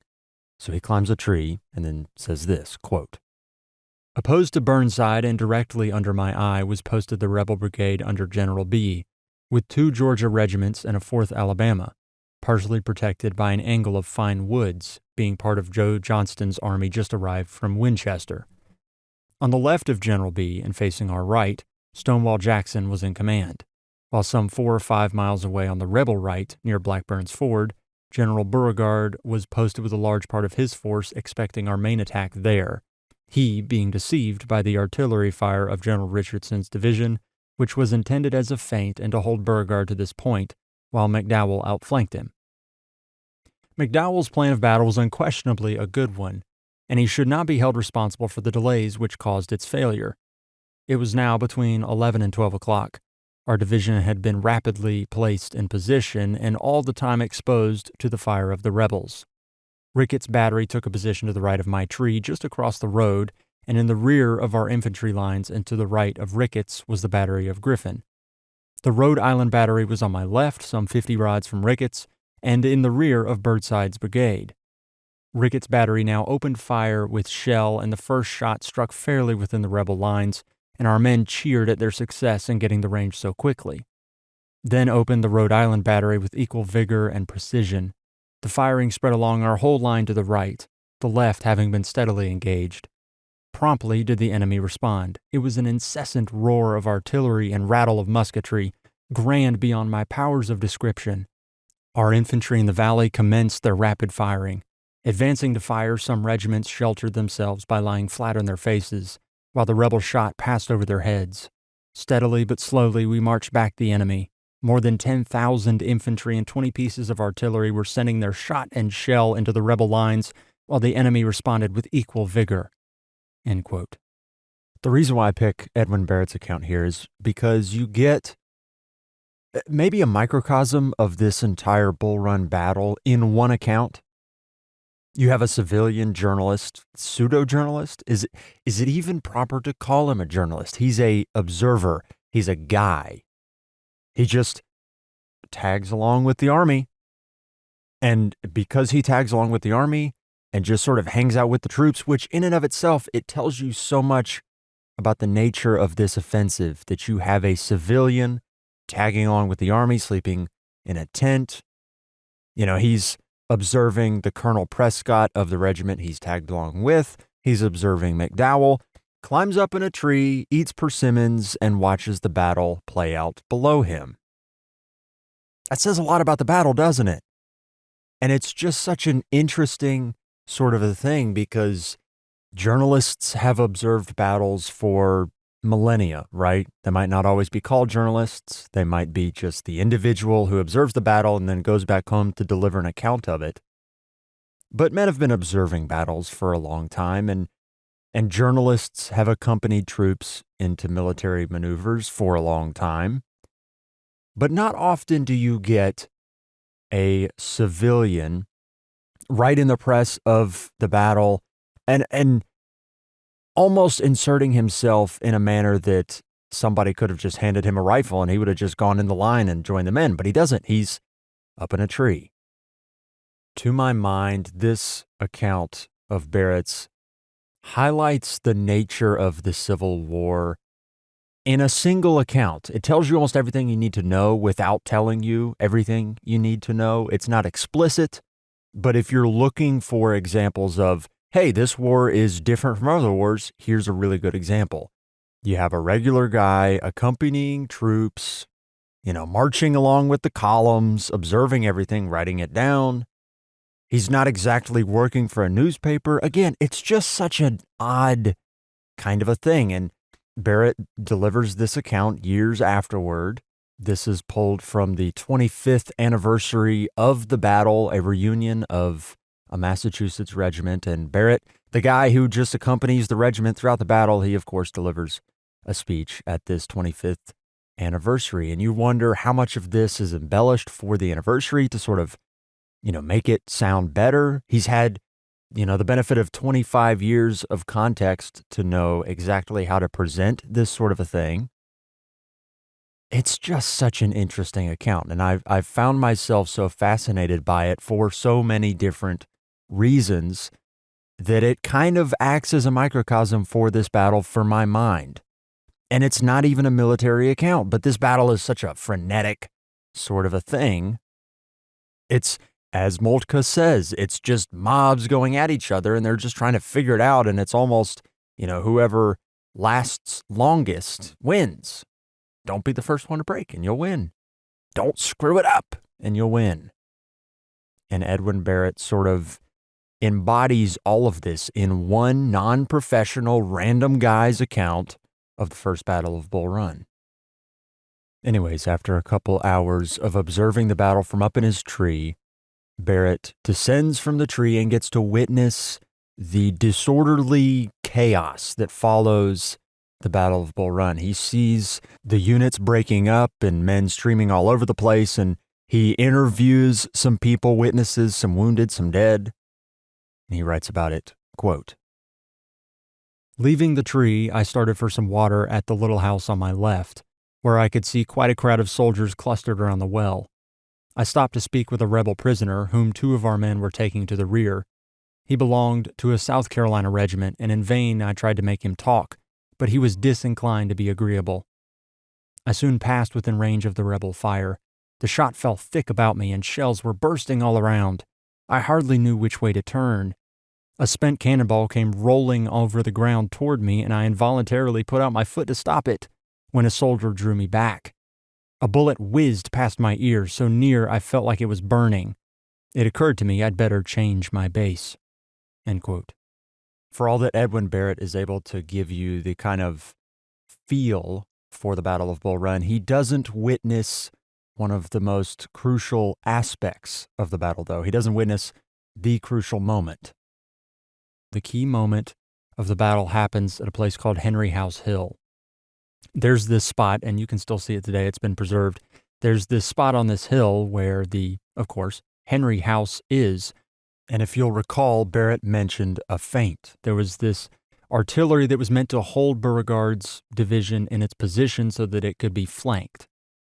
Well, one of the key moments in the battle is it's this twofold moment when an artillery commander named Edward Porter Alexander realizes that there is a feint and that the real fighting is happening someplace else.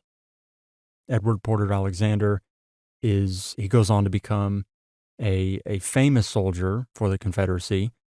He writes about it, and he writes about how he sees this feint happening, and he rushes to Beauregard, and he tells him, oh no, the fighting's not happening here, the fighting's happening someplace else. So Beauregard hops on his horse and goes immediately into the thick of the fighting. Beauregard supposedly has a couple horses shot out from underneath him in the thick of the fighting. But the thick of the fighting happens where Beauregard rushes to meet Union forces on the Henry House Hill.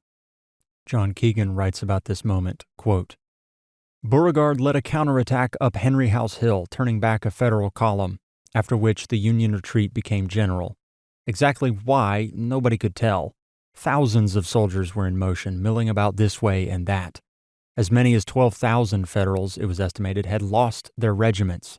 Fewer Confederates had fallen into disarray. That was probably the reason for the Confederate success, unorganized as it was." End quote. Another key moment is when Stonewall Jackson's Virginians sneak up onto a battery, this battery that is pounding Confederate troops at the Henry House Hill. They sneak up to them, and because of what we mentioned earlier about how there's no sort of uniformity in the uniforms, these Federal troops think that the Confederates sneaking up on them are Federal forces. And so they hold their fire. They wait for them to get up to within, close range of them, and then the Confederates unleash on them, just tear them apart. It supposedly happens that Stonewall Jackson arranges his men and sort of commands them and keeps them in line. And a General B is trying to do the same thing, and he points to General Jackson, and he says, "Look at Jackson, who's held his men up like a stone wall. Be like Jackson. Be like the Virginians." Or he also might have said, "Rally behind the Virginians." It's debated. But regardless, Stonewall gets his nickname, and his brigade is called the Stonewall Brigade after his actions around Henry House Hill. But this counterattack by Beauregard, it, for some reason, and it's hard to know exactly why, it leads to this general retreat by Union forces. And it's probably due to what we've talked about, how there's such poor command at the lower levels. You have probably good top-line command, like Irvin McDowell and his aides and his command apparatus. They're probably competent commanders. The problem is down at the lower levels, at your sergeants, captains, majors, colonels. They are not as well trained and versed in civil warfare yet, so they are struggling. They're struggling to know what to do. They're struggling how to sort of keep their troops organized. They've been drilling them in and around Washington, but they haven't figured out the nuances of this thing. And, like the saying goes, when you get punched in the face, all the plans that you've had kind of go out the window. And when shot and shell start firing around you, it becomes very difficult to maintain order in a battle line. And what is so important about this Civil War era warfare is that you have to stand in line and just sort of give and receive volleys of musketry while artillery is just pounding you on your flanks and in your center. And it's a very difficult thing to do. And these lower level commanders struggle with it. It's probably why Stonewall Jackson is so revered, is he was one of the few commanders who did it effectively, or at least effectively enough that his brigade ends up becoming a central factor in turning the tide of the battle. Another aspect of this is that the Confederates, or the rebels, they unleash the rebel yell in this battle, and it's something that, again, the Federal forces aren't prepared for, aren't used to. They don't know what to do with it, and it terrifies them. A veteran talks about the rebel yell and what it does to you. He says this, quote, "There's nothing like it on this side of the infernal region. The peculiar corkscrew sensation that it sends down your backbone under these circumstances can never be told. You have to feel it." End quote. They do feel it, and they retreat. And it leads to this general mayhem kind of a thing where you have wagons that were not left back in Centreville. They were brought up with the army, and they get bogged down, and it turns into this absolute mess. Warren Goss writes about it, quote, "The drivers on the south side, finding they couldn't cross with their wagons, now began to cut their traces and mount their horses and hurry away. Those who drove baggage wagons on the safe side of Cub Run then began to desert them and cut the traces and shout and gallop off.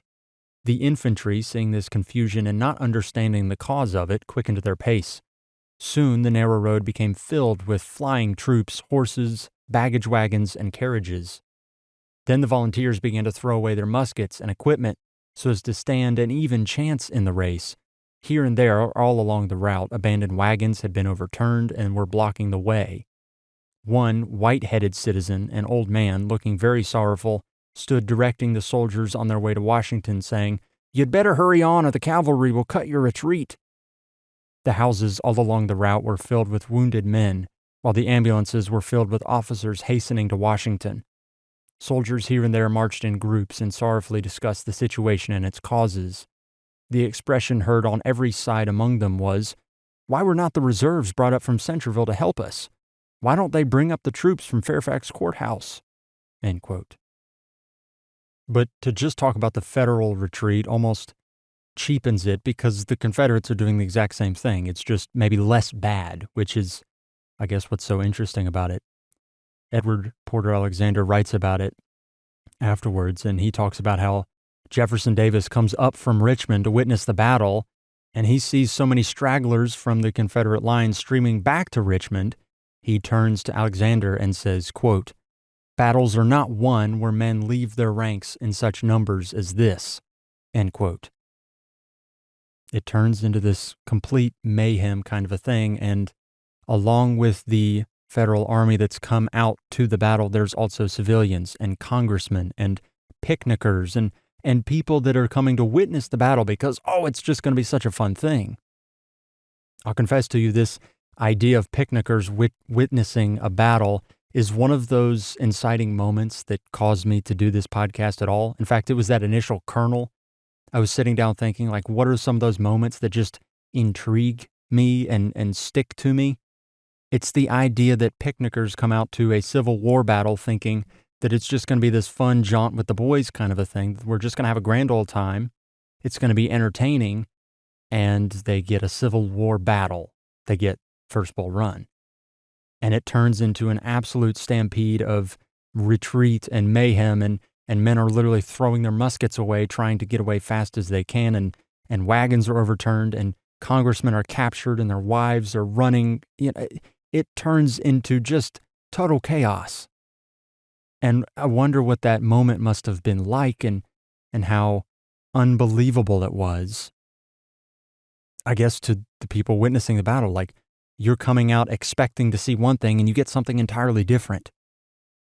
You're seeing the horrors of cannon fire and arms torn off. And Alexander writes about a man who was in the process of shooting his musket. He had his arms up to shoot the musket, and a cannonball tore right through his torso. Just tore him apart. And he's writing about how that image just won't leave his mind, and he just stands there fixed on the body, and it's just, you're almost not meant to see something like that. And in my mind's eye, I think about what it would have been like to witness the battle, not just as a soldier, which certainly would have been disconcerting, but also as a civilian, where you have no intentions of witnessing some of the things that you end up witnessing, and how you can't unsee that again. And what does that do to your psyche afterwards? Edward Alexander writes about a moment when a congressman's captured by a Confederate colonel, and he describes the moment like this, quote, "The colonel had drawn his revolver and was trying to shoot the little citizen who was dodging behind the big sergeant major as Cash, the colonel, turned his horse about and tried to get at him, poking at him with a pistol and swearing with a fluency which would have been creditable to a wagon master." Now quoting the colonel, "You infernal son of a bitch, you came to see the fun, didn't you? God damn your dirty soul, I'll show you." And he spurred his horse to get around the sergeant major. Now Alexander says, "What's the matter, Colonel?" said I. "What are you trying to shoot that man for? He's a member of Congress, God damn him," said the colonel. "Come out here to see the fun. Come to see us whipped and killed, God damn him." "But Colonel," I said, "you must not shoot a prisoner. Never shoot an unarmed man." The colonel huffs and puffs and decides, okay, I'm not going to shoot him. And he says, "Turn him over to the provost guard," he said to the sergeant major, "and then go and hunt in the woods for Senator Foster. He's hiding there somewhere. Go find him, and goddamn you, if you bring him in alive, I'll cut your ears off." End quote. The congressman is a Mr. Eli from New York who'd come down to witness the battle, and Alexander writes about how Eli sort of sticks close to him because he saved him from Colonel Cash. And Alexander says that he just sort of cowered and hung behind the line of prisoners as they took him to Richmond, where he was eventually traded or pardoned. Alexander witnesses the general retreat, the breakup of the federal forces, and he writes about it this way, quote, "In fact, the enemy's whole army practically broke up and disorganized during that and poured back over the road to Washington, a mass of fugitives. Even a squadron of cavalry with a gun following along the road and firing an occasional shot would have made it a panic. There's no legitimate excuse for our not following. It is rarely that any army has such a chance as our army then, and it ought to have played it for all it was worth." End quote. There's a lot of questions and Monday morning quarterbacking that happens with something like this, where for whatever reason the federal forces break up, probably due to poor command on the lower levels, but they break up and stream back towards Washington, and then the Confederates never take advantage. And it's one of those things where you don't know exactly why. I think I've read that Stonewall Jackson supposedly wanted to go all the way to Washington and harry them all the way back. Alexander says that they should have, but for whatever reason, they don't. And I'm sure it's out there. I think it was probably a combination of Beauregard and Jefferson Davis that said, no, stay back, get more organized, probably because they weren't much more organized than the federal forces were, but they managed to be just a bit better and were better on the day and therefore took the field. Bull Run is incredibly important, not least because it's the first battle in the war, or maybe the first big set-piece battle in the war, but it's because, as John Keegan puts it, it's the first episode in an entirely new way of warfare. It's a struggle between beliefs fought by populations quite untrained to fight. He continues that its result, while being so ambiguous militarily, served to strengthen the passions on both sides, end quote. It's the kind of battle that just sort of makes you more of what you already were. It's the kind of battle where all of your feelings going into it are further cemented by the actions of the battle because it's not conclusive. And yet it's so interesting because everything could have turned on a dime based on this battle. It could have been extremely conclusive. In fact, if the Confederacy, you could make an argument, if Confederate forces had pursued Federal forces into Washington, maybe they wouldn't have taken Washington, but they could have, capitalized on their victory at Manassas Junction. But instead they stay back and they don't capitalize on the victory and they allow Federal forces to regroup, to breathe. But Confederate forces take solace in the fact that they won, that they took the field, and they sort of take it as an omen for how things are going to be moving forward. James McPherson writes about it, quote, "The experience necessary to fight the Civil War had to be gained in the Civil War itself. As generals and civilian leaders learned from their mistakes, as war aims changed from limited to total war, as political demands and civilian morale fluctuated, military strategy evolved and adjusted." End quote. Public opinion of the war prior to Bull Run in the North had been so universally positive that Bull Run acts as this reality check, I guess. This idea that here's war. What you expected wasn't war. This is war. There was this idea that the North would rout the Confederacy, rout the rebels in 60 days. It was a very popular concept, this idea of a 60 days war. And then in the South, on the flip side, there was a senator who said that, the Civil War, it would only fill a thimbles full of blood. On both sides of it, both North and South thought that this would be a quick thing. They thought that they could just bring their opponents to a decisive battle and it would be over. And opinion in the North and in Washington after Bull Run is that this was a complete disaster, that it was a devastating defeat. And yet, of course, it wasn't exactly devastating, and it was barely a defeat, but it was enough of one that it really brought into, I guess, plain view the issues. The issues being that of command, issues being, training, and it was very obvious that this was not going to be such an easy thing as everybody thought.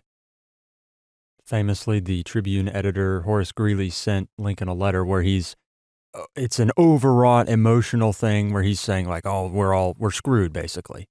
If you boil it down to what it is at its base level, it's Horace Greeley going, oh shit, this is real.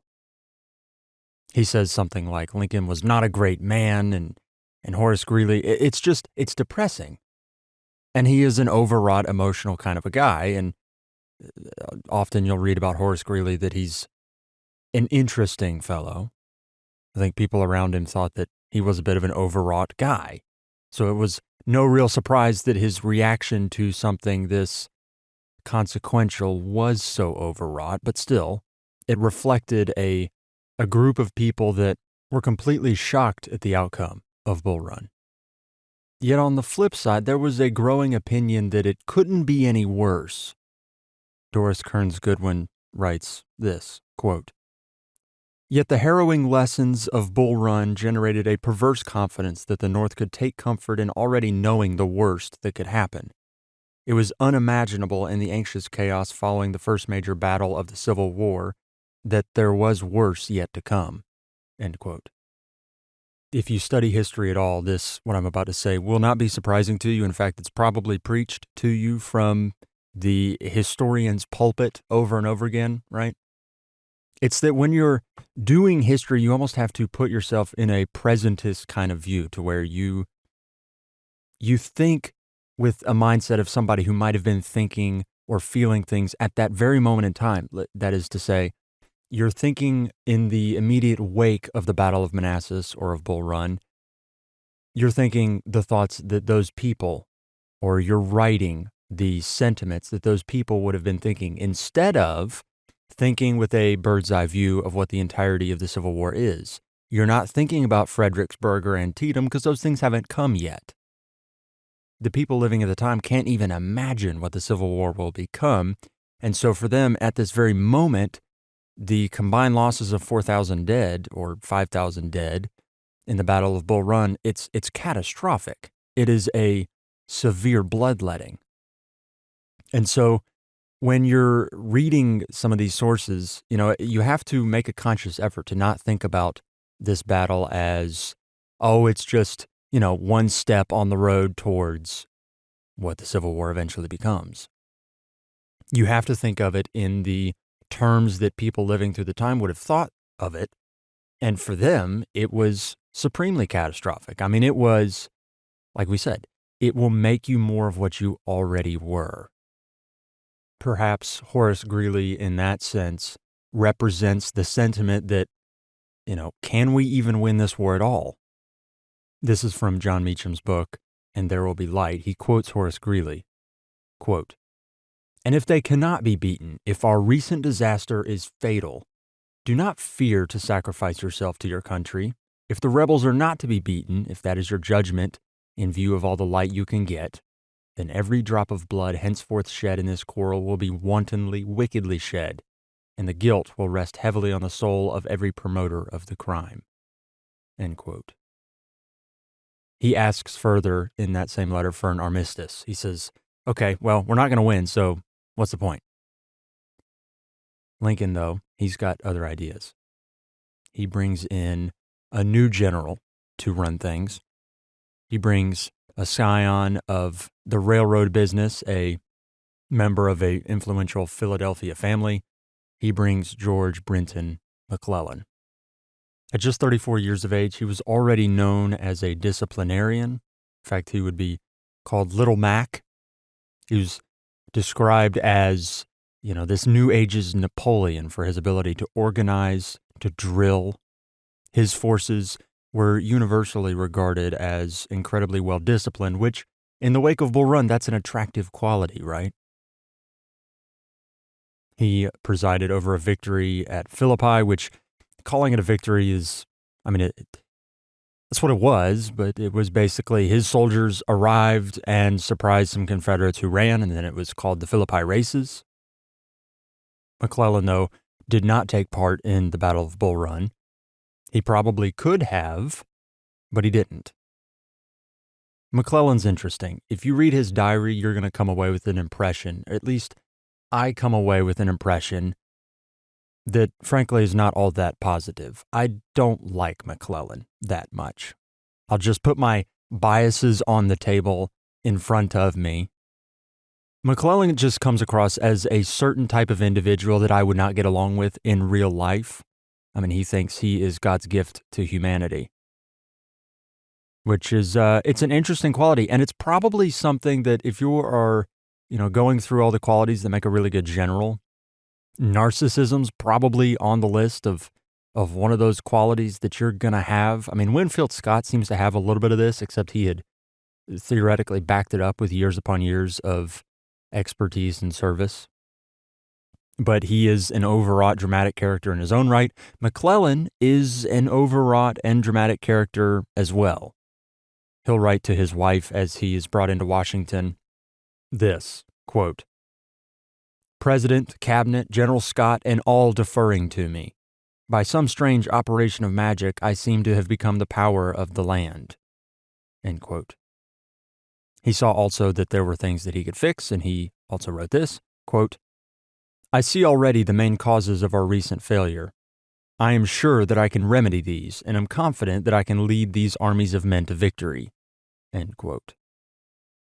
Now, my opinion of McClellan is shaped by what he will end up doing, but at this moment in time, if we're just to place ourselves at this point in the story, not knowing how things will turn out, you would think that McClellan is the saving grace because he is a younger Winfield Scott, a more able organizer, a disciplinarian. He was reputed as taking men that were completely untrained to fight, and he whipped them into shape, and they started to look like a military. They started to look like a functioning army.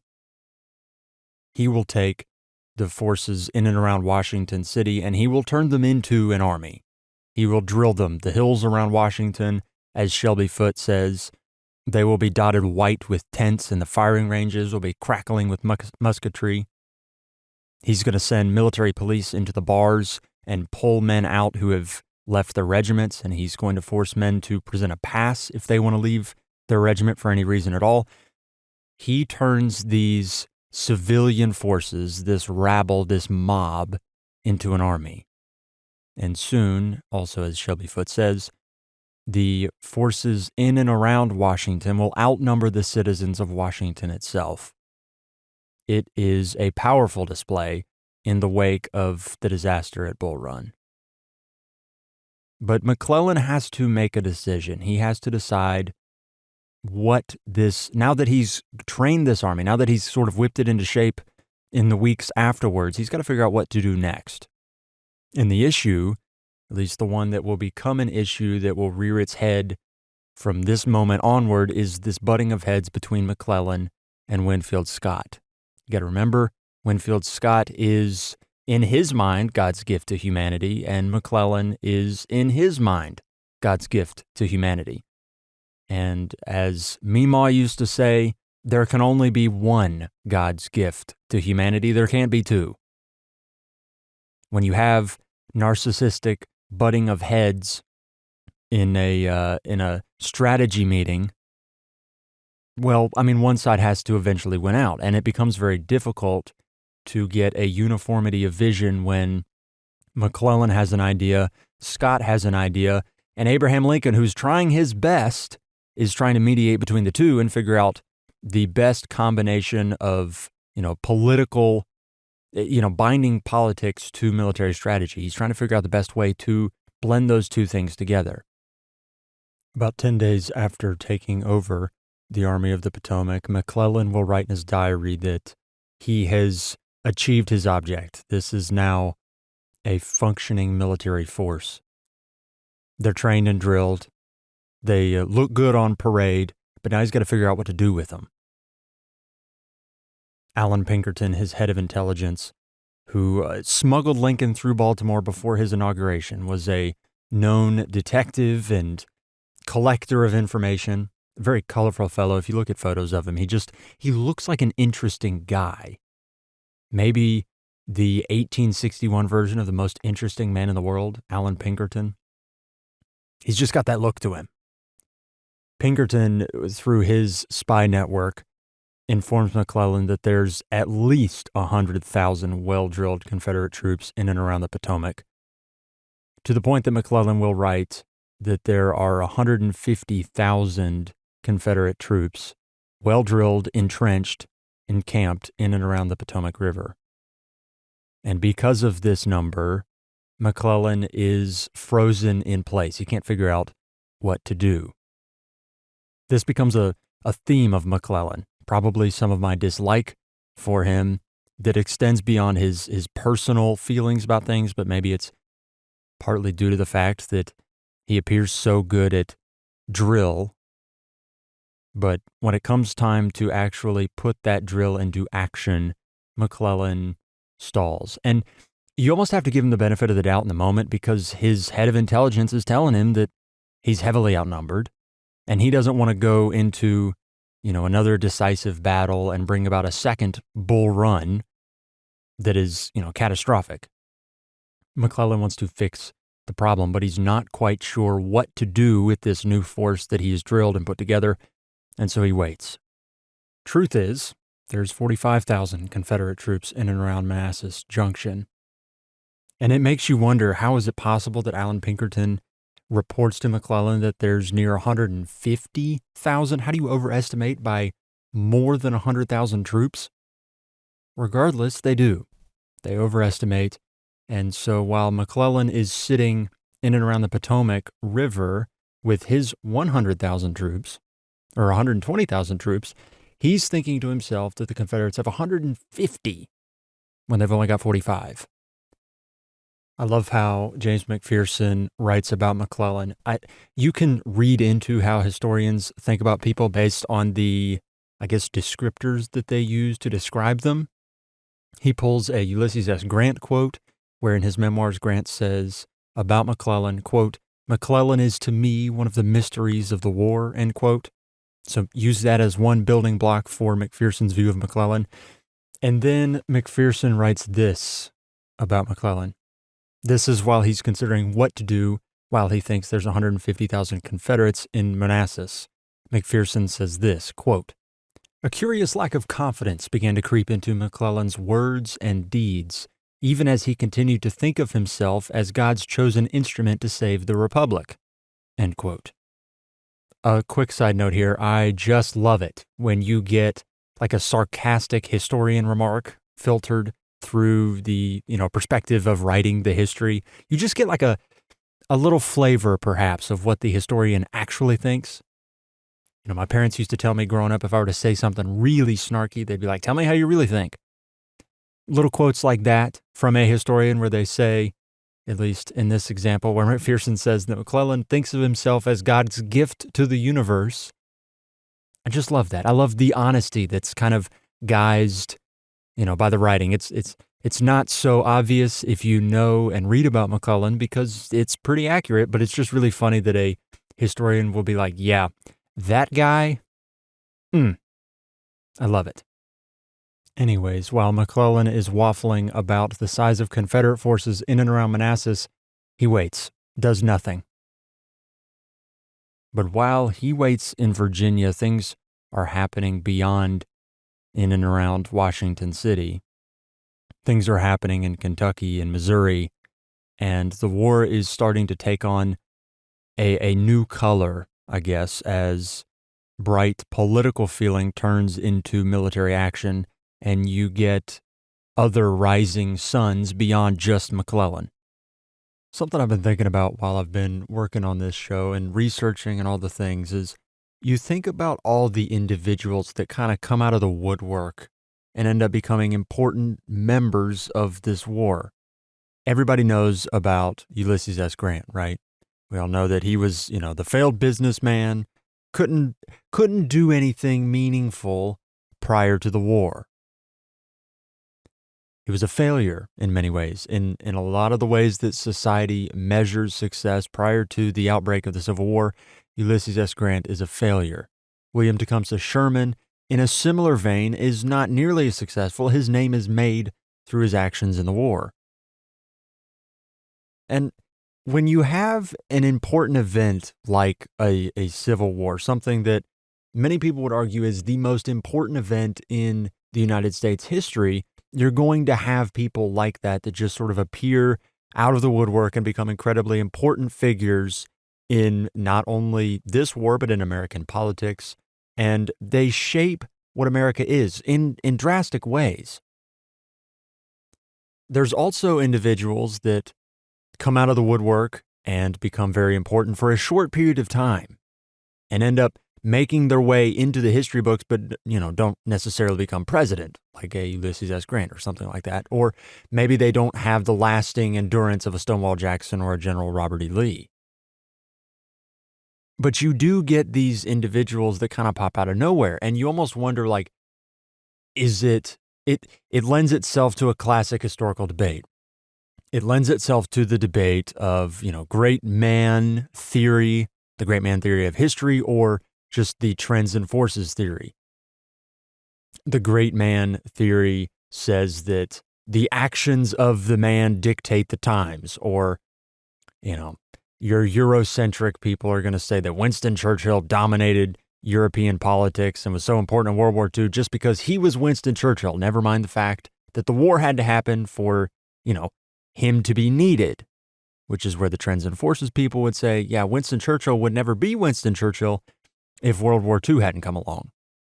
And World War II is not solely caused by Winston Churchill, so therefore it can't solely be Winston Churchill's fault that he inevitably becomes as important in world history as he becomes. There's this push and pull between these two theories. It's one of those things where it can't be all one way or all the other. There has to be a little bit of the two. Alexander the Great can't become Alexander the Great unless he's got his father's Maserati of a military just waiting for him, with the keys in the ignition. Julius Caesar can't necessarily grasp his place in the world pantheon without certain conditions in the Roman Republic being the way that they were set up so that he could grasp at his place in the world pantheon. There's a little bit of, in world history, there's a little bit of the men or the women or the individuals rise up at a certain period in time because they possess certain characteristics, but also the conditions of the world around them allow them, to make their entrance onto the world stage. It's a very interesting kind of discussion. And I've been thinking about it a lot because there's a guy named Nathaniel Lyon that pops out of nowhere in Missouri at the outset of the Civil War. And this is so clearly, reading the source material, it's so clearly a guy that probably would be a Winston Churchill kind of a character. He would be a Ulysses Grant kind of a character. He is one of those individuals where you go, that is a powerful figure. He's got fiery red hair, flaming blue eyes, if you can imagine that. Seeing a picture of him, and it's tough to find pictures of Nathaniel Lyon, but they're out there, and he's got these piercing blue eyes, if you can imagine that, flaming red hair. So if you can find a colored image of him, it's probably better for it, because I keep finding these black and white images, and I know it's just not quite doing him justice. Flaming hair, piercing eyes, and he's short and stocky, but he's got this personality that is clearly, it belongs in somebody who's 6'6". But Nathaniel Lyon's probably only like 5'7". Lyon is the federal commander of the St. Louis Arsenal in Missouri, and he is sort of the federal representative in the state of Missouri. And it's a very kind of touchy situation, especially when you're looking at this from a constitutional perspective, because Missouri, if you'll recall, has been in sort of this fits and starts civil war. It's gone from a cold to a hot to a cold civil war within its own borders. I mean, it's a microcosm of everything happening in the Union, writ large, but it's happening in Missouri by itself. You've got Unionists and pro-slavery, pro-Confederate forces, and it's not even forces like that. That gives you this connotation that it's organized armies. I mean, this is mobs and this is back alley stabbings. I mean, there's a Mrs. Hill who writes about her husband who leaves their house and takes a shortcut to go to the train, and two pro-Confederates find out that he's a Union man, and they sort of wait for him as he goes in this alley to cut to the train, and they chase him and shoot at him. I mean, that's sort of the flavor that you're getting in St. Louis. St. Louis is also heavily populated by German immigrants. In fact, about a third of the population of St. Louis are German immigrants. And I really like the context that the Lakeside Press edition of Mrs. Hill's journal gives to the presence of all these German immigrants, because it sort of lays things out pretty simply. So we'll just quote this. This is from the Mrs. Hill's journal, Lakeside Press edition, quote, "About a third of the population of St. Louis consisted of German immigrants who came to Missouri in the 1840s and 1850s. They left Europe after the collapse of the Democratic Revolution in the Austro-Hungarian Empire and in the various German states. Since many of them fought against these despotic regimes in the Spring of Nations revolutions of 1848 and 1849, they were strongly opposed to slavery and considered the southern states oppressive and autocratic." End quote. As often happens with immigrant populations, they sort of unite under a single leader or a couple of leaders. In this case, the German immigrants unite under men named Karl Schurz and Franz Siegel. The U.S. arsenal in St. Louis also happens to be in, I guess, this German quarter of St. Louis. And so one of the things that Nathaniel Lyon does pretty early on is he allies himself with Schurz and Siegel. And you got to think about it too. Nathaniel Lyon arrives on the ground, or he's been there, and he's looking around at the landscape going, okay, who are my allies? Surveying the battlefield as any warrior would. He says, okay, well, the Germans are clearly and obviously going to be my allies in this. And as a bonus, the Germans have been drilling their own militia of sorts because Franz Siegel has seen the writing on the wall, knows civil war's on the way, and he wants to be prepared in the eventuality that there's some kind of fighting. So there's this semi-trained German force of troops in St. Louis that Nathaniel Lyon is not able to command, but he's able to ally himself with these two men and sort of create this kind of coalition of militia forces and federal forces. But he's got to be careful because as the federal representative, you got to remember that, states' rights are a big talking point of this whole thing. And if Nathaniel Lyon sort of supersedes state representatives, he's not the president, but he's like an acting representative of the president. If he supersedes the state government and does so in a way that's kind of despotic or tyrannical, he's getting into slippery ground. But at the same time, you have, rebellion breaking out across the United States, and Nathaniel Lyon's a man of action. It's a very kind of touchy situation that probably a more tactful individual, a more politically minded individual, would have done things slightly differently than Nathaniel Lyon does. But Nathaniel Lyon, as we've mentioned, is a man of action. And so, of course, he takes action. The governor of Missouri was a man named Claiborne Jackson, and he was a pro-slavery, pro-secessionist believer from the start. As soon as Lincoln sends out his call for troops from Washington, Claiborne Jackson then sends a message immediately to Jefferson Davis asking for Confederate troops so that Missouri can be secured as a state in the Confederacy. But of course, this immediately pits Claiborne Jackson and Nathaniel Lyon against each other as almost polar opposites of one another butting heads. So Claiborne Jackson establishes a militia of like 700, 800 men, and he camps them at a place called Camp Jackson. And in one of these bizarre sort of footnote moments in the Civil War, Nathaniel Lyon goes and surveils Camp Jackson disguised as a woman. It is a very, imagine this sort of a thing. You have a federal brigadier general who, instead of sending men to sort of surveil the heights, he says, no, I'm actually going to dress up as a woman, hop in a carriage and just go ride through Camp Jackson, and then we'll decide what to do from there. It almost sounds too good to be true, but the sources tell me this actually happened, so it creates even a better picture of what Nathaniel Lyon is. He dresses up as a woman, surveils Camp Jackson, and decides that they're going to raid Camp Jackson along with a couple regiments of these German Americans and some of his own forces from the arsenal. So his forces do surround Camp Jackson and capture the camp without firing a single shot. They capture the entire camp, take all the weapons away, and then parade through St. Louis. The problem is when they're parading through St. Louis, a crowd gathers, and in a very similar fashion to the Baltimore riots, this crowd in St. Louis begins to riot as well. Because while there are pro-unionist sympathies in Missouri, in St. Louis, there's also obviously pro-slavery sympathies in Missouri. And so this turns into a massive riot. We're told 28 people are killed, 2 soldiers are killed, and it creates this utter panic in St. Louis. You have German Americans hunting down pro-slavery Americans and killing them in the streets, and vice versa. You have pro-slavery Americans hunting down Germans and Dutch and killing them in the streets. It's utter panic, total chaos. And so the moderates, even though these are not moderates, but Lyon and Frank Blair and Claiborne Jackson, they decide to hold a conference.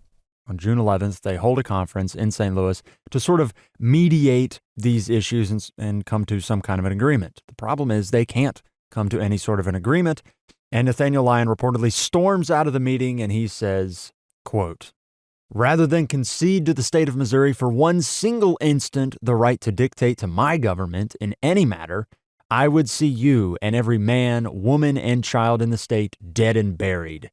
This means war." End quote. Just sort of imagine the kind of man we're talking about here, because I would imagine the stories that we have of Nathaniel Lyon are a bit, there's probably some hagiography going on. I mean, how many individuals deliver lines like that with such apparent gusto, also dress up as women to surveil enemy entrenchments? I mean, this is an individual that you probably need to take what's written about them with a grain of salt. I'm superimposing, and maybe everything happened exactly the way it's written, but it's one of those things where, going back and reading some of these sources, they will impose lines of dialogue, or they'll say that such and such person said this, but really they didn't say it.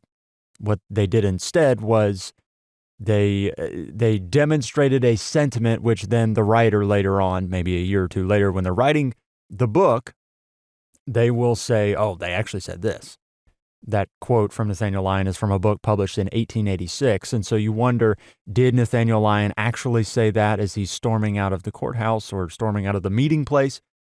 Probably not. But the sentiment that he would have delivered is there. Would Nathaniel Lyon have said, for all history and all time, I'm going to kill every man, woman, and child so long as we can keep Missouri in the Union? I doubt it. But again, I'm not a historian. I can say these things. I can say, I don't know, but it's there in the books, and you take it for whatever it's worth. Nathaniel Lyon, with the help of his German-American and Dutch-American troops, immediately occupies Jefferson City, Missouri, and he helps establish a new, what they call it, a long convention. And this is a very interesting sort of a thing. The Governor Jackson, decamps and sets up a new legislature near the Arkansas border. And nominally they are in charge of Missouri, but Nathaniel Lyon almost sets up this convention that elects a new government, essentially. This convention says that because Nathaniel Lyon drives off Governor Jackson and the actual legislature, that the legislature's vacant. So then they have the license, I suppose, to elect a new government. And this long convention will de facto rule Missouri until January 1865, until after the war a new government is elected in the more traditional manner. Now, Lyon camps his troops near Springfield, Missouri, and the Confederates aren't going to take all this lying down, obviously. They send forces led by Ben McCulloch and Sterling Price, who link up together and start moving towards Springfield, Missouri. There's this idea, and this concept in the West of a decisive battle. There's this idea that on both sides, if the Confederates can defeat the Federals, if the Federals can defeat the Confederates, there's going to be this decisive change in the fortunes for Missouri, so that whoever wins will then control Missouri. Nathaniel Lyon seeks out combat then with the Confederates led by Price and McCulloch. They meet at this little creek called Wilson's Creek. Franz Sigel leads a column of German Americans, while Nathaniel Lyon leads another column of Federals, and they move to meet the Confederates near this creek, and this central point of conflict becomes this hill called Bloody Hill.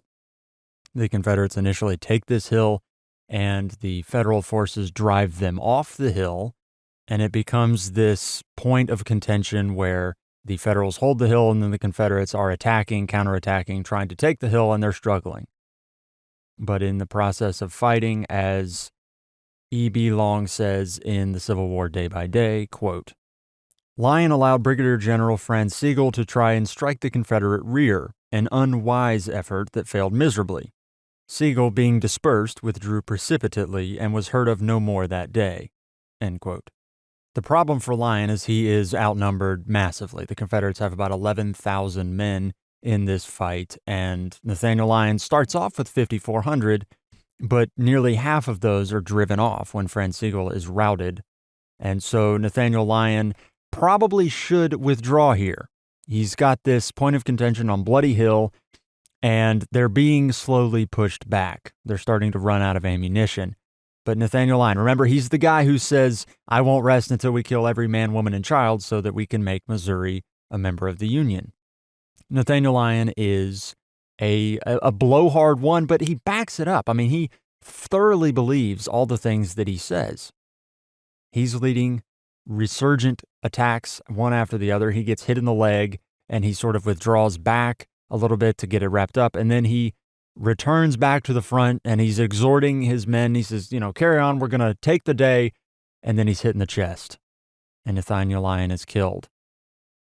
When Lyon falls, the Union forces disperse almost immediately, and the Battle of Wilson's Creek is a resounding Confederate victory. But despite what people may have thought beforehand, it was in no way conclusive, because Major General John Charles Fremont takes control of Missouri in the wake of the battle. He fills that gap that Nathaniel Lyon leaves with his death. And Fremont immediately institutes martial law. He suppresses local newspapers. And then, to the chagrin of the Lincoln administration in Washington, he also declares that all slaves captured are immediately free. Now, why would the Lincoln administration have issues with this? Well, for one, because this war is not a war about slavery yet. I say yet very intentionally because that's what it will become. But for the moment, the war is a war to keep the Union together, especially in these early months when the war aims of both of these sides are incredibly important, not only for, getting soldiers into uniform and getting them out in the field. You have to define very clearly what you're fighting for. But even further, you have to define what you're fighting for an international audience. You also have to, there's a little bit of a posterity thing here. The Lincoln administration doesn't feel like they have the authority to go into states where slavery exists and say, oh, actually, all these slaves are no longer your slaves. Constitutionally, the Lincoln administration isn't supposed to be able to go into places and say, we're going to take your property because we want to. That's dictatorial, despotic. It's all the things that the Founding Fathers wrote against.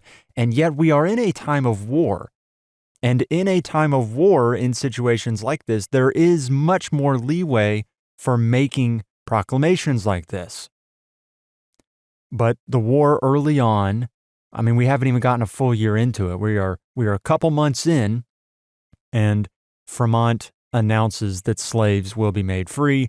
Abraham Lincoln supposedly commented on this act and called it dictatorial.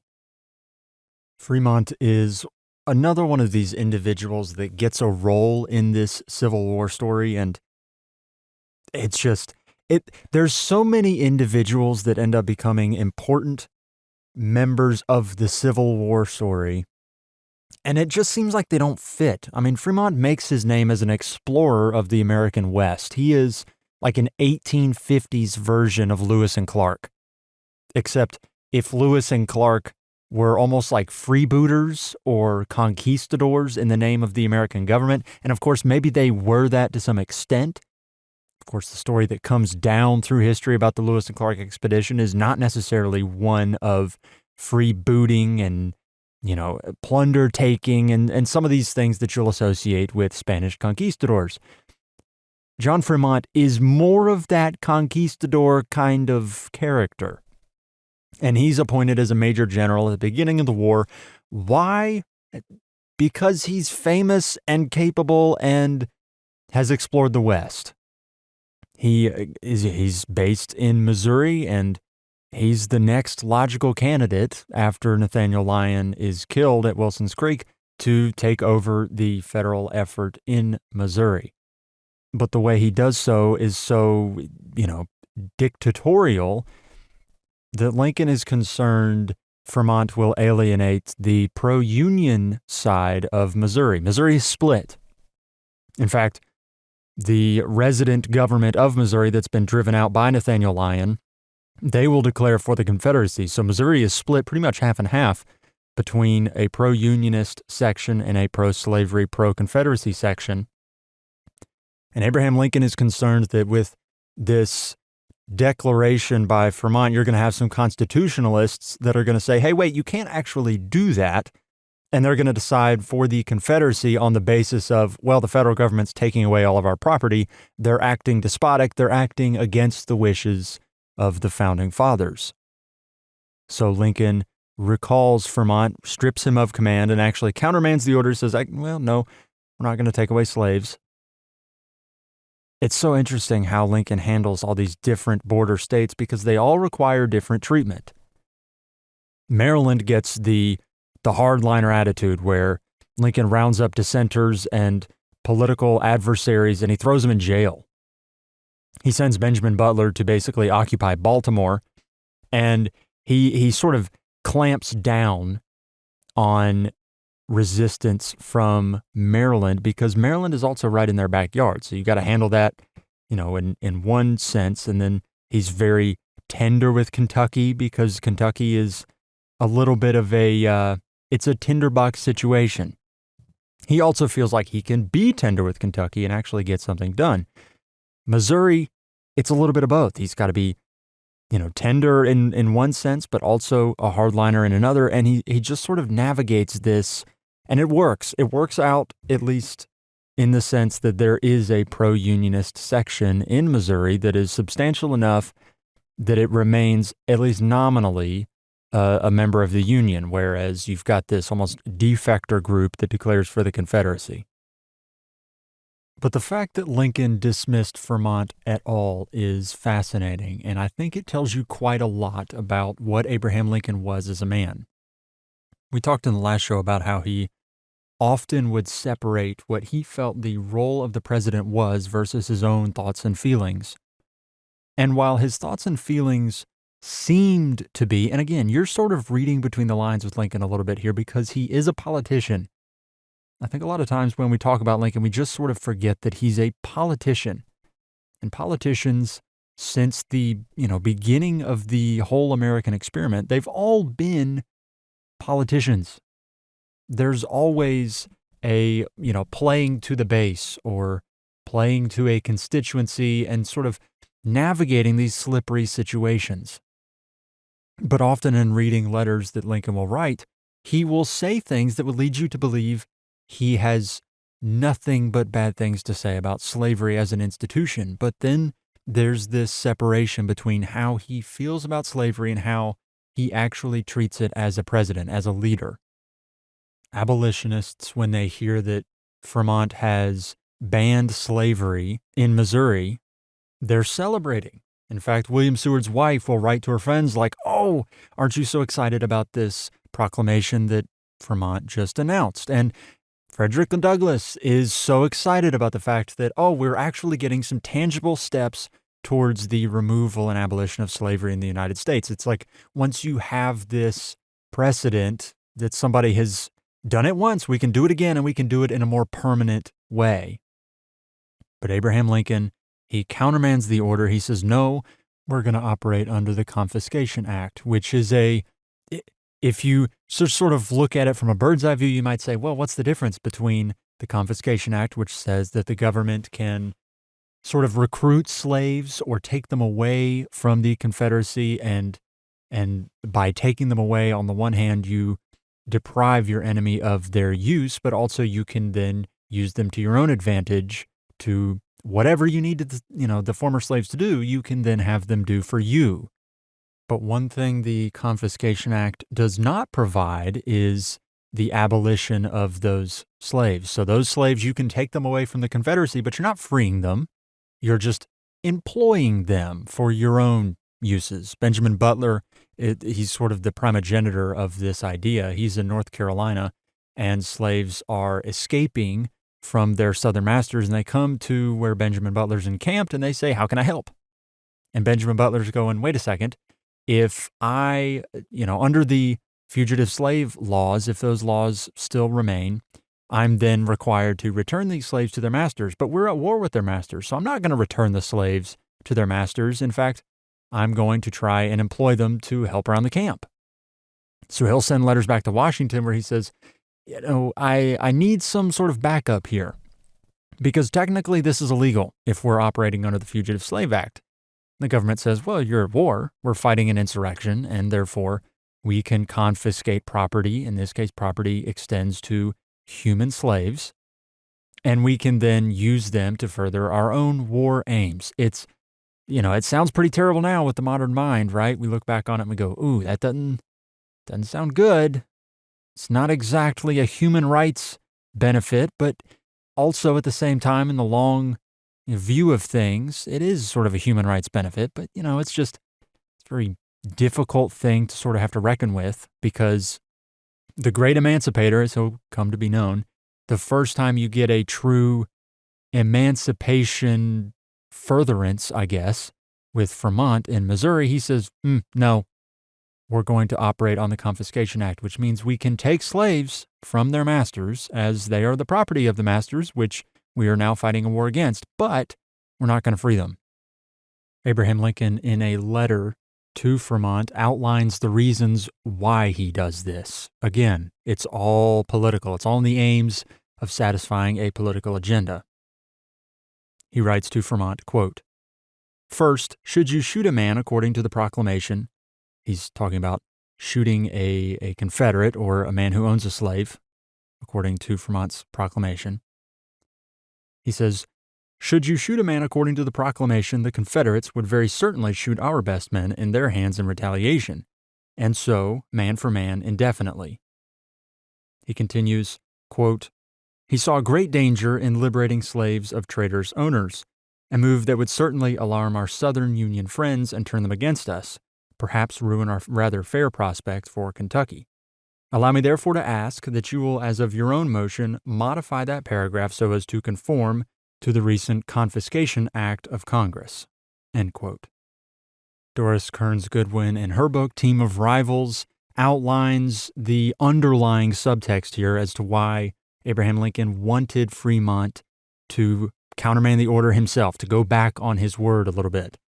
Goodwin writes this, quote, "Lincoln was anxious that Fremont should change the language of his own accord so that the president would not be officially forced to override him. He understood that if the controversy became public, radical Republicans whose loyalty was crucial to his governing coalition might side with Fremont rather than with him." End quote. Even still, abolitionists like Frederick Douglass looked upon the order as a massive failure, a massive missed opportunity to capitalize and maybe turn what Fremont had done into something that could advance the furtherance of the abolition of slavery. He wrote in his diary, quote, "Many blunders have been committed by the government at Washington during this war, but this, we think, is the largest of them all." End quote. The situation in Missouri had gotten very dicey. Rebels were attacking Union men, as the paper said. The rebels were attacking Union men left, right, and center. There was no order in St. Louis. It was nearly ablaze. Partisans on both sides of this issue were at each other's throats, and Fremont was failing to keep the peace. He was failing to suppress rebel sentiments in St. Louis and around St. Louis, and he had also failed to sort of stamp out rebel sentiments and rebel forces where they were. Fremont knew this. He was trying to find rebel forces and take them out, but he couldn't. So Lincoln, when he released the news that Fremont had been relieved of duty, what he did, and this is, again, you got to remember, he's a politician. This is one of those moments when you got to give Lincoln a small golf clap, because he releases word through the papers about what is happening in Missouri. He's releasing word that Fremont is unable to keep the peace.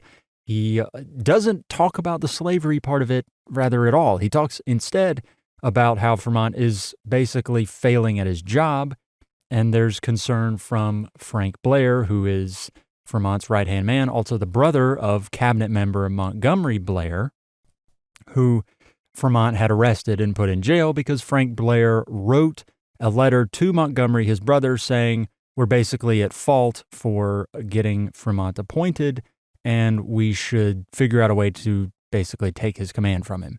Fremont got the letter and said that Blair had sort of violated a code of conduct or something. It was conduct unbecoming of a gentleman, and he had him imprisoned. So in one fell swoop here, the politician, the slippery politician that he is, Abraham Lincoln is able to push the ball further down the road about dealing with slavery. He says, we're not going to deal with it right now. He also gets public support for dismissing Fremont, even after Fremont has said, let's actually emancipate the slaves, something that is a very popular sentiment in the North. And Lincoln is able to dismiss him and countermand the order and do so in a way that the public is excited about. The public believes that Fremont cannot be allowed to maintain his post, and they all get behind Lincoln. But Lincoln realizes and knows that something has to happen on the war front for, the cause, this fervor that is generated in the North to continue. McClellan has not made any major moves. He's sort of stalling. And it's the Confederacy, it's Jefferson Davis that actually forces Lincoln's hand into some sort of action. Jefferson Davis appoints 2 commissioners, well, 3 actually, but a commissioner to Britain in James Mason and a commissioner to France in James Slidell. This is important for a lot of different reasons, but chiefly because the South, and Jefferson Davis especially, realizes after First Bull Run that if they're going to succeed, they're not going to necessarily just succeed on the battlefield. They need to succeed in foreign courts or in the court of foreign public opinion. You see, Abraham Lincoln had declared a blockade. And on its face, it seems like not a very big deal that Lincoln would have declared a blockade. But it's important for a couple different reasons. One, Abraham Lincoln declares a blockade when they're not really prepared to actually enforce a blockade. It's an element of that Anaconda plan that Winfield Scott is so fond of, that you constrict the Confederacy, you cut off that arteries of supply from Europe, and in so doing, you can smother them, theoretically. But there's also a political element to this. If you can maintain a blockade, if you're the North, it is in a way showing that you are self-sufficient, that you are dominant, that you are sort of maintaining your role as, the supreme government of the land. If you can't maintain a blockade in international law anyway, it's almost as though you are unable to sort of maintain your own sovereignty. And so the Confederacy needs to slip the blockade. They need to prove that the blockade is actually not as effective as the government would have everybody believe. Jefferson Davis talked about the blockade by saying, quote, "The so-called blockade was a monstrous pretension," end quote. Another Southerner, Frank Owsley, wrote that the blockade was, quote, "an absurdity, scarcely a respectable paper blockade, and it was old Abe's practical joke on the world," end quote. So on the one hand, you have to maintain a blockade in order to prove your sovereignty in the court of international law. The other thing here is the U.S. federal government never declares war on the Confederacy. They declare it rather an insurrection that they're putting down. They're putting down a rebellion. This is important too in the court of international law because international law allows for different rights for belligerent powers at sea in a time of war. So let's say you are a ship maintaining a blockade for the Union. The laws that extend in international law to what you can do to a Confederate ship are very different if you've actually not declared war. If you haven't declared war and you sack a ship, let's say, in the Confederacy, it's sort of a touchy subject. Like, is that even legal in international law to sack your own shipping? Or let's say, perhaps, that the British had sided with the Confederacy. Let's say the French had sided with the Confederacy, and there were Confederate soldiers on board a French ship, per se. In international law, the United States is not actually allowed to really do anything to those soldiers on a French ship because they're not at war with one another. They're not belligerents. And so because Lincoln never actually declares war on the Confederacy, it gets a little touchy with this international law thing.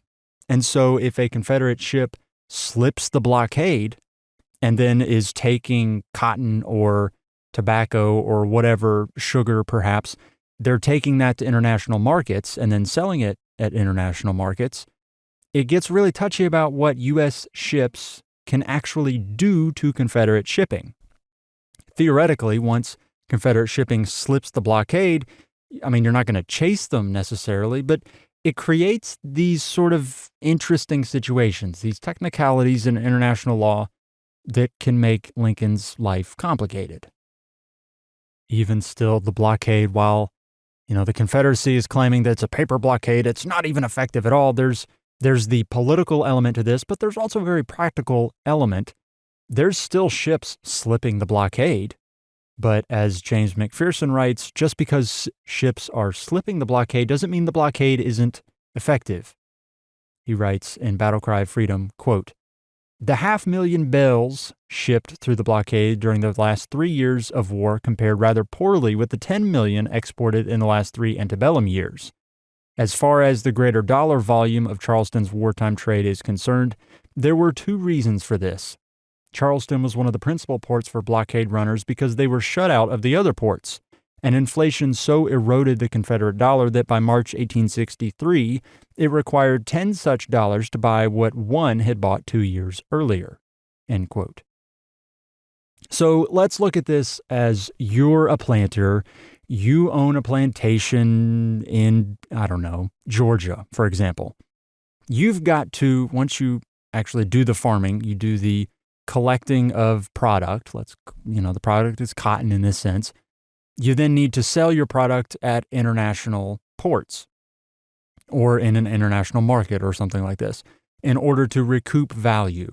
And while you're in war, obviously your Confederate dollar is going to be greatly eroded because, one, it's very difficult to actually export your product and then sell it in international markets. And of course, when you're in war, naturally currency becomes inflated. But let's say you are just trying to get in some of your, quality of life imports, like coffee, for example, or sugar, or whatever it is, salt, pepper. You're going to be very hard-pressed to actually bring those things to your home because of the blockade. Now you're not getting those international imports necessarily, or at least it's much more difficult to get them, and they're fewer and farther between because of the blockade. So in a broad sense, the blockade is both not extremely effective and extremely effective because it's affecting everybody's quality of life, and it's also making it more difficult on the Confederacy to export and import goods. But at the same time, it's not wholly effective because you still have ships slipping the blockade here and there, and it makes life difficult for everybody in an international law sense, and it also makes it difficult for people to bring in some of their quality of life imports. It's in this situation that Jefferson Davis dispatches 3 commissioners to foreign embassies. Much of this episode with the commissioners sent to England and France, especially to London, there is this gamble that the Confederacy will take that is based in an ideology or a mode of thinking called cotton is king.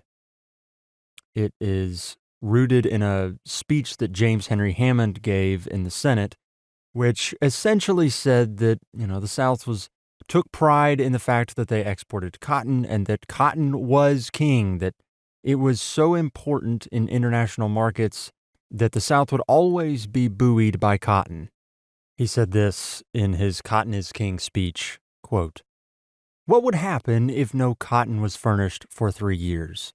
I will not stop to depict what everyone can imagine, but this is certain. England would topple headlong and carry the whole civilized world with her, save the South. No, you dare not make war on cotton. No power on earth dares to make war upon it. Cotton is king." End quote. There's going to be this bet made by the Confederacy that cotton still holds sway in foreign governments, that they depend upon it so heavily that they will, be persuaded by the Confederacy to come on the side of the Confederacy in this Civil War. And early on, this is one of the chief aims, I suppose. Obviously, you have your immediate war aims, but in an international sense, Jefferson Davis and company, they need somebody to come in on their side. There is this acknowledged deficit in terms of production material and population and things like this that certainly the war can be won without an England or a France in a strategic sense. It can, but it's going to be difficult. If the South has a real fighting chance here, one of the easiest and best ways you can bolster your efforts is to have an England or a France to come in on your side. And let's not forget, part of the reason why America exists at all is because the French came in on the side of the Americans against the British and sort of forced this continental war in Europe that, dragged several different countries into it and basically made it incredibly difficult for Britain to focus on just suppressing the fledgling colonists. So Jefferson Davis dispatches Mason and Slidell. They slip the blockade and they go down to Havana, Cuba. While they're in Havana, they're going to parties and rubbing elbows with all sorts of individuals. And also in Havana, Cuba is a ship captain in the United States Navy named Charles Wilkes. Wilkes had been suppressing the slave trade in West Africa and had come back to the United States, or at least to the Caribbean, and he overheard or caught wind of these Confederate commissioners that were en route to England and to France.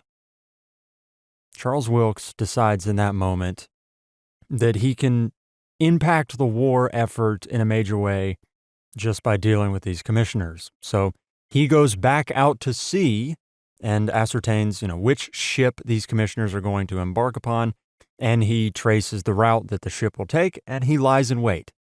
He goes out into the Caribbean and waits for the ship. These commissioners board the mail packet Trent, a British ship, and then on November 8th, Charles Wilkes intercepts the Trent and captures the commissioners. He takes them up to Fort Warren in Boston, and the initial reaction from the entire United States is one of exultation.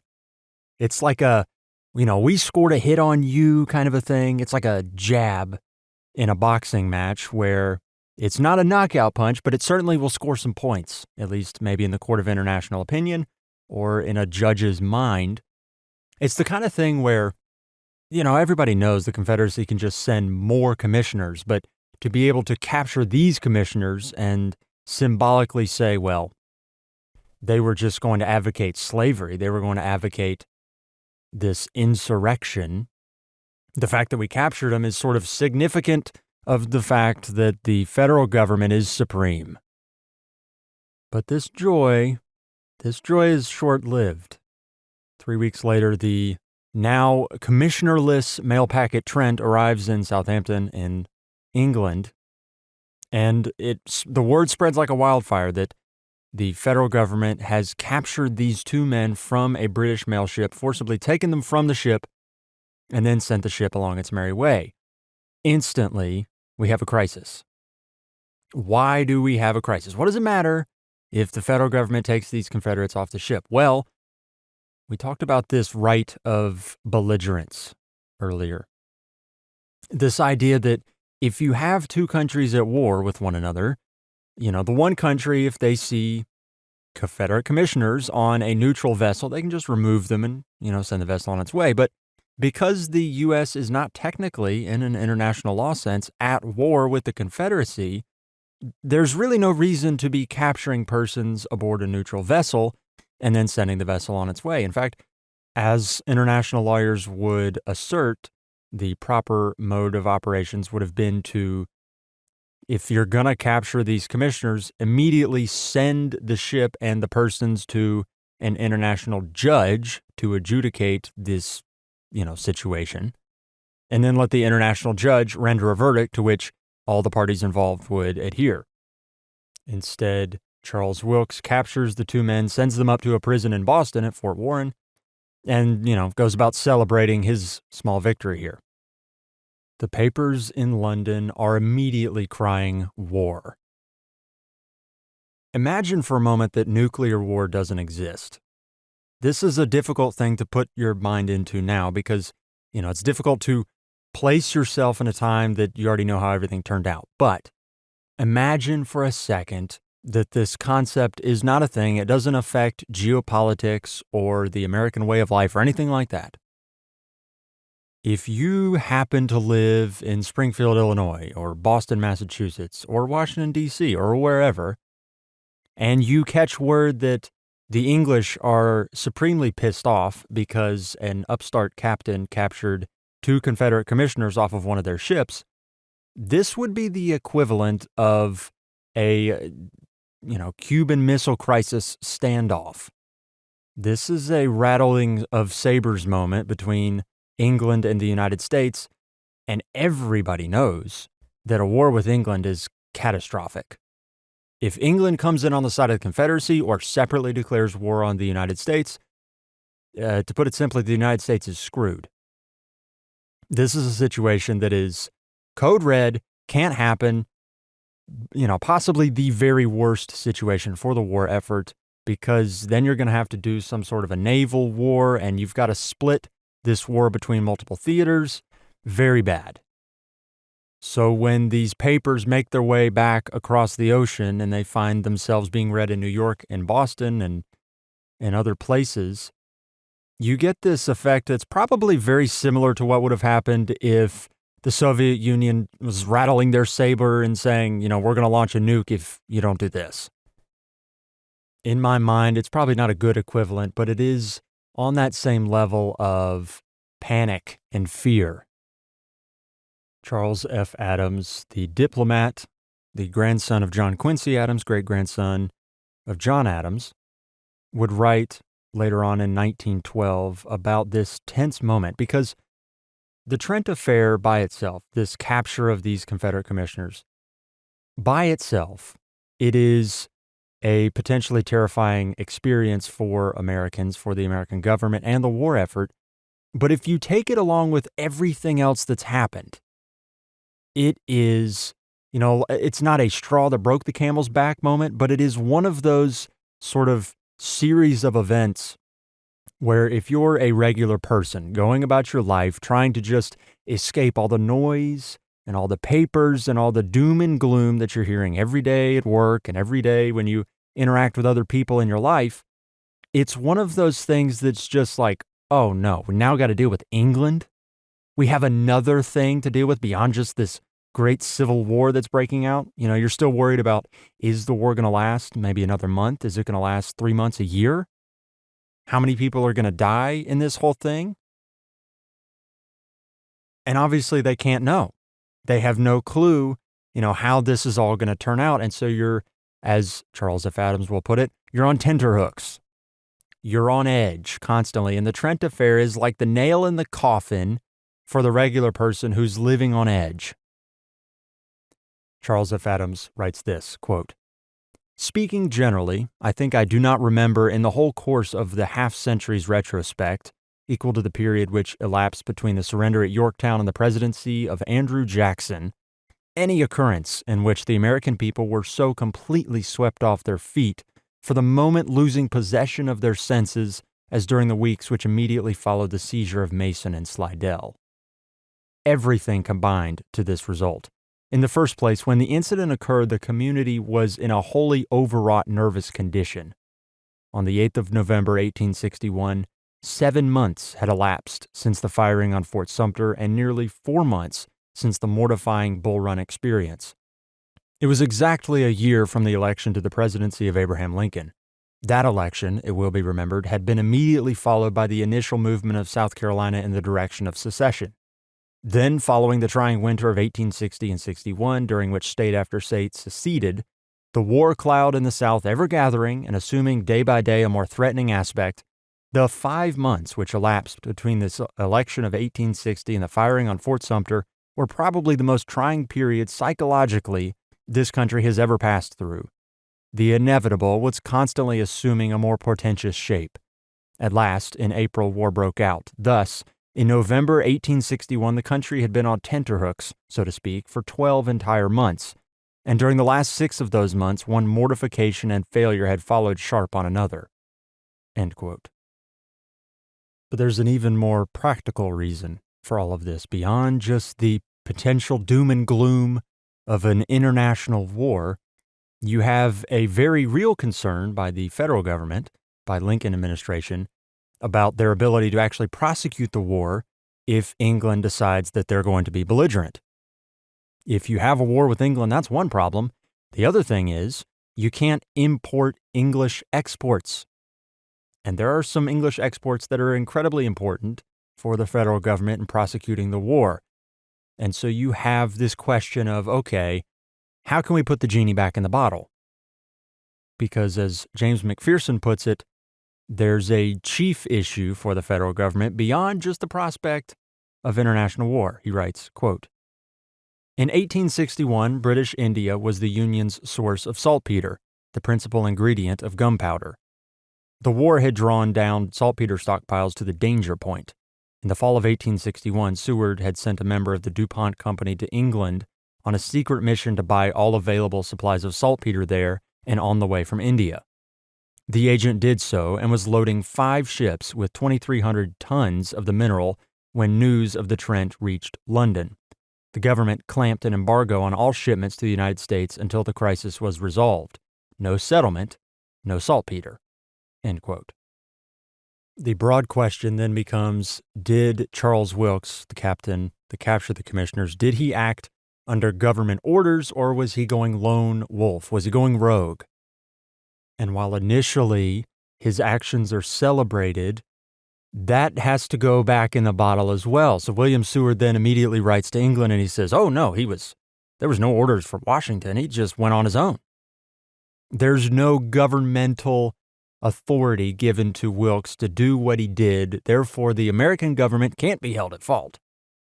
And meanwhile, papers in London are saying it must be war, it must be war. In fact, you'll even read things like, if it were two, and this is to quote the papers, if there were 2 Negroes, the actions of the London government would be the same. In essence, saying that the breach of international law was so egregious that it didn't even matter that it was Confederates, it didn't matter if they were slaves, that England would stand upon business. There's this growing fear, too, that, if England is going to stand their ground on something like this, which is really, if we're being technical here, it's a technicality. If you have the right of a belligerent, you can do some of these things, but you don't have the right of the belligerent, so you can't do this stuff. It's one of those things where if England wanted war, this could be the pretext for it. And so the question arises in the United States, does England want war? It's the measuring stick, the litmus test for international feeling about the Civil War. So when the Queen orders British troops to move in Canada, it's this growing tension where if you're Charles F. Adams writing about the regular folks, you hear, oh great, British troops are being marshaled in Canada, we've now got a British problem. The sky's falling, it's nuclear war, we have the war with the Soviet Union, it's that same kind of a thing. We're going to be invaded from the north, we got to deal with the Confederates in the south and the British in the north, and we're screwed. Ultimately, the Lincoln cabinet will meet and they will argue and deliberate about what they should do with these commissioners that they've captured. By the end of December 1861, they decide, okay, we're just going to send the commissioners to England. We're going to let them carry on their way and we'll see what happens. As soon as they deliver the commissioners to England, everything dissipates. It was all a bluff. And everybody realizes, okay, we can breathe easy. But what's most important about this situation is that litmus test. It's, okay, what do these foreign governments really think about the Confederacy?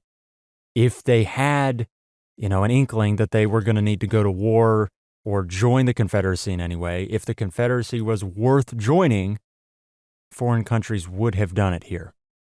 And you do get this issue where France, Napoleon III is like, well, maybe we should make things a little difficult for the United States and Mexico, but by and large, everything settles. And you get this peace, I guess, this lasting answer to that question that had been theoretical before the capture of Mason and Slidell. We don't do ads on the show. However, I did record a bonus episode of the podcast exclusively for those who support the podcast on Substack or Patreon.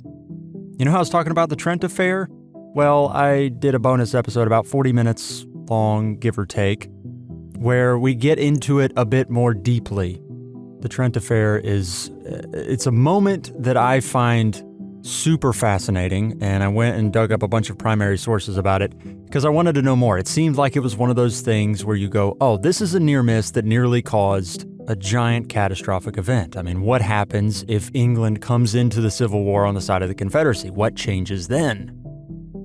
So in the bonus episode, we look at some primary sources and some of the legal arguments that weigh heavily in on the Trent Affair and why it becomes an international incident. If you want to check that out, consider supporting the podcast on Patreon or Substack. I'll have links to those in the description below. There's this peculiar thing that happens in the wake of the First Battle of Bull Run. George McClellan, he comes in, he's this Napoleonic kind of a figure. He reorganizes the army and sort of puts his stamp on things. And then the government is sort of waiting for the next thing. Abraham Lincoln especially, he's like, okay, do we take initiative? And what does that initiative look like in terms of this broader conflict?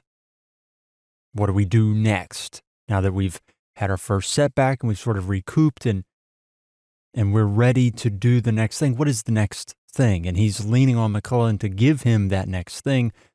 The problem is McClellan comes down with typhoid fever. George McClellan's on his deathbed for about 5 months. And for this 5-month period, this is a, disaster case kind of a scenario, a code red, as it were. And you feel like you're about ready to come up and, counter the uppercut that you've been hit with. It's almost like you take your first string boxer out. If we can mix up some sports analogies here, you take your first string boxer out, and let's say you have a backup just sitting, in the corner. You pull the second string boxer out and you go, here you go. But the twist is this second string boxer's never boxed before. What do you think happens next? Well, if they were to actually fight, the second string boxer would get his teeth kicked in. But Abraham Lincoln is your second string boxer.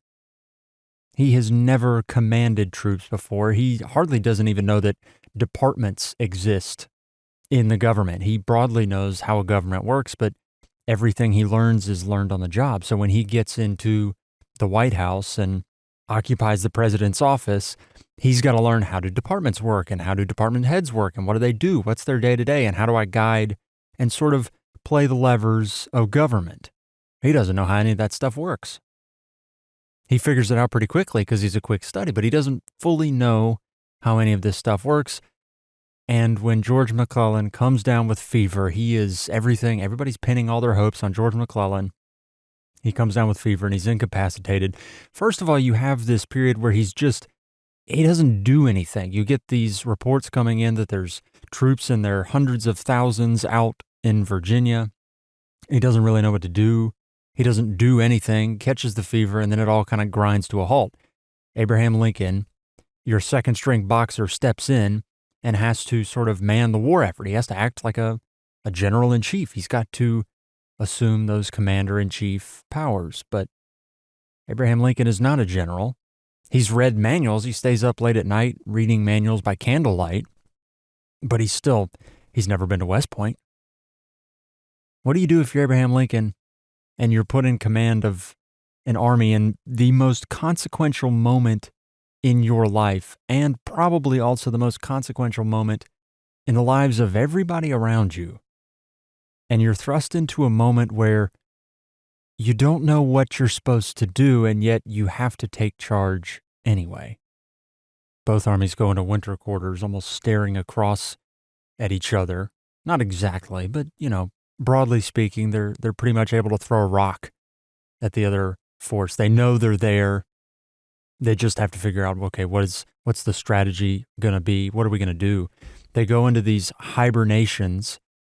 And so your second string boxer doesn't actually have to throw a punch, but what if he does? And there's this fear in Washington that maybe the Confederates are going to attack. Maybe they're going to get word that McClellan is incapacitated and they're going to take a gamble. What happens if they come knocking and the only guy able to man the reins of generalship is a guy from Springfield, Illinois, a lawyer? What happens then? I love how in this transition from 1861 to 1862, I love how E.B. Long puts it in his almanac about the Civil War Day by Day. He writes this about the turn of the year, quote, "In the White House at Washington, a worried Mr. Lincoln virtually had to take command of the armies, for his top general was seriously ill. Besides, George Brinton McClellan, it appeared, had accomplished little of substance in 5 months. In the White House at Richmond, an equally worried Mr. Davis watched his armies diminish in manpower, as many went home to fix things up so they could come back in the spring. The blockade was more than paper now, its impress growing with the days. There was not enough of anything, really, except valor." End quote. James McPherson has a heading in his book, Battle Cry of Freedom, a chapter heading where he says that the period after the Battle of First Bull Run, the Battle of Manassas, that period, he calls it the death of the 90 Days War.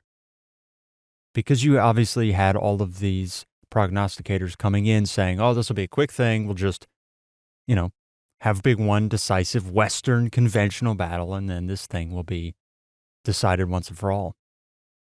Of course, that doesn't happen. And so there's obviously this 5, 6, 7 month lull where not much happens at all, but you do have a few things that sort of pop up here and there.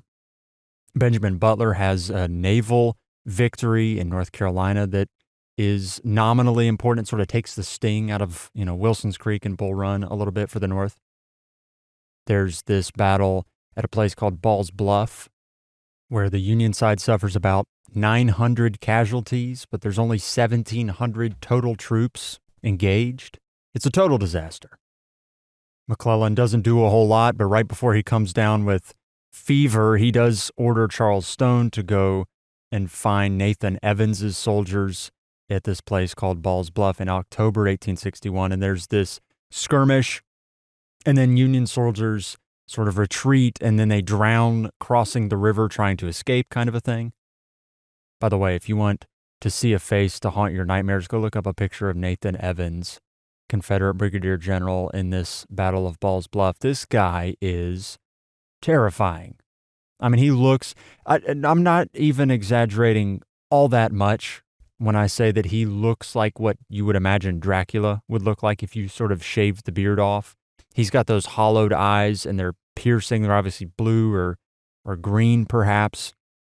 Piercing bright eyes, but obviously these photographs of him are black and white and really grainy. So if you would have just imagined somebody that could be Dracula if you took his beard off, he just has that same kind of Transylvania Dracula kind of a look. It's horrifying. And obviously his soldiers destroy Union troops at Ball's Bluff to the point that, everybody's looking for a culprit, right? Everybody's trying to figure out, why is this 90 Days War that we thought we had coming in, why is that not coming to fruition? Why hasn't this thing been wrapped up? Why are we struggling so hard? And two, you got to think about it from the sense of, in war, oftentimes there's this tendency by opponents, by belligerents, to kind of dehumanize their enemies.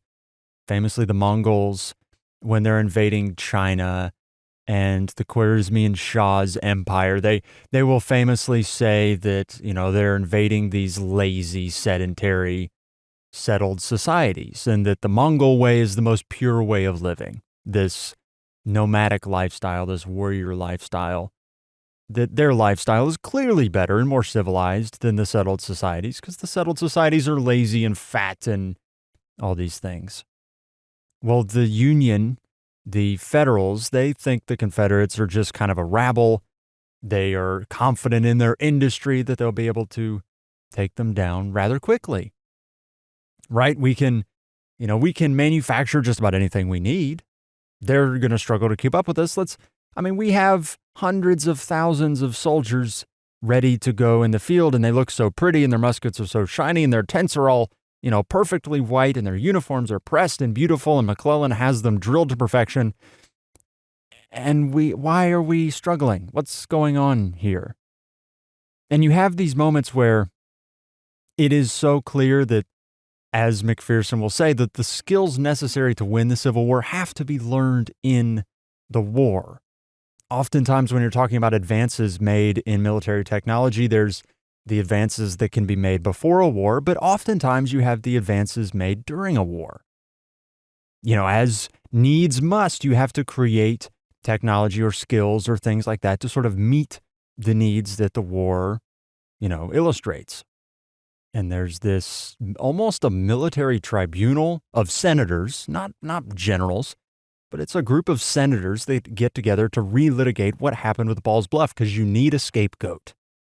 You need to figure out, okay, why are we unable to put to bed this Confederacy problem that we're clearly better prepared to handle than as evidenced by, results in the field? Why can't we take them out?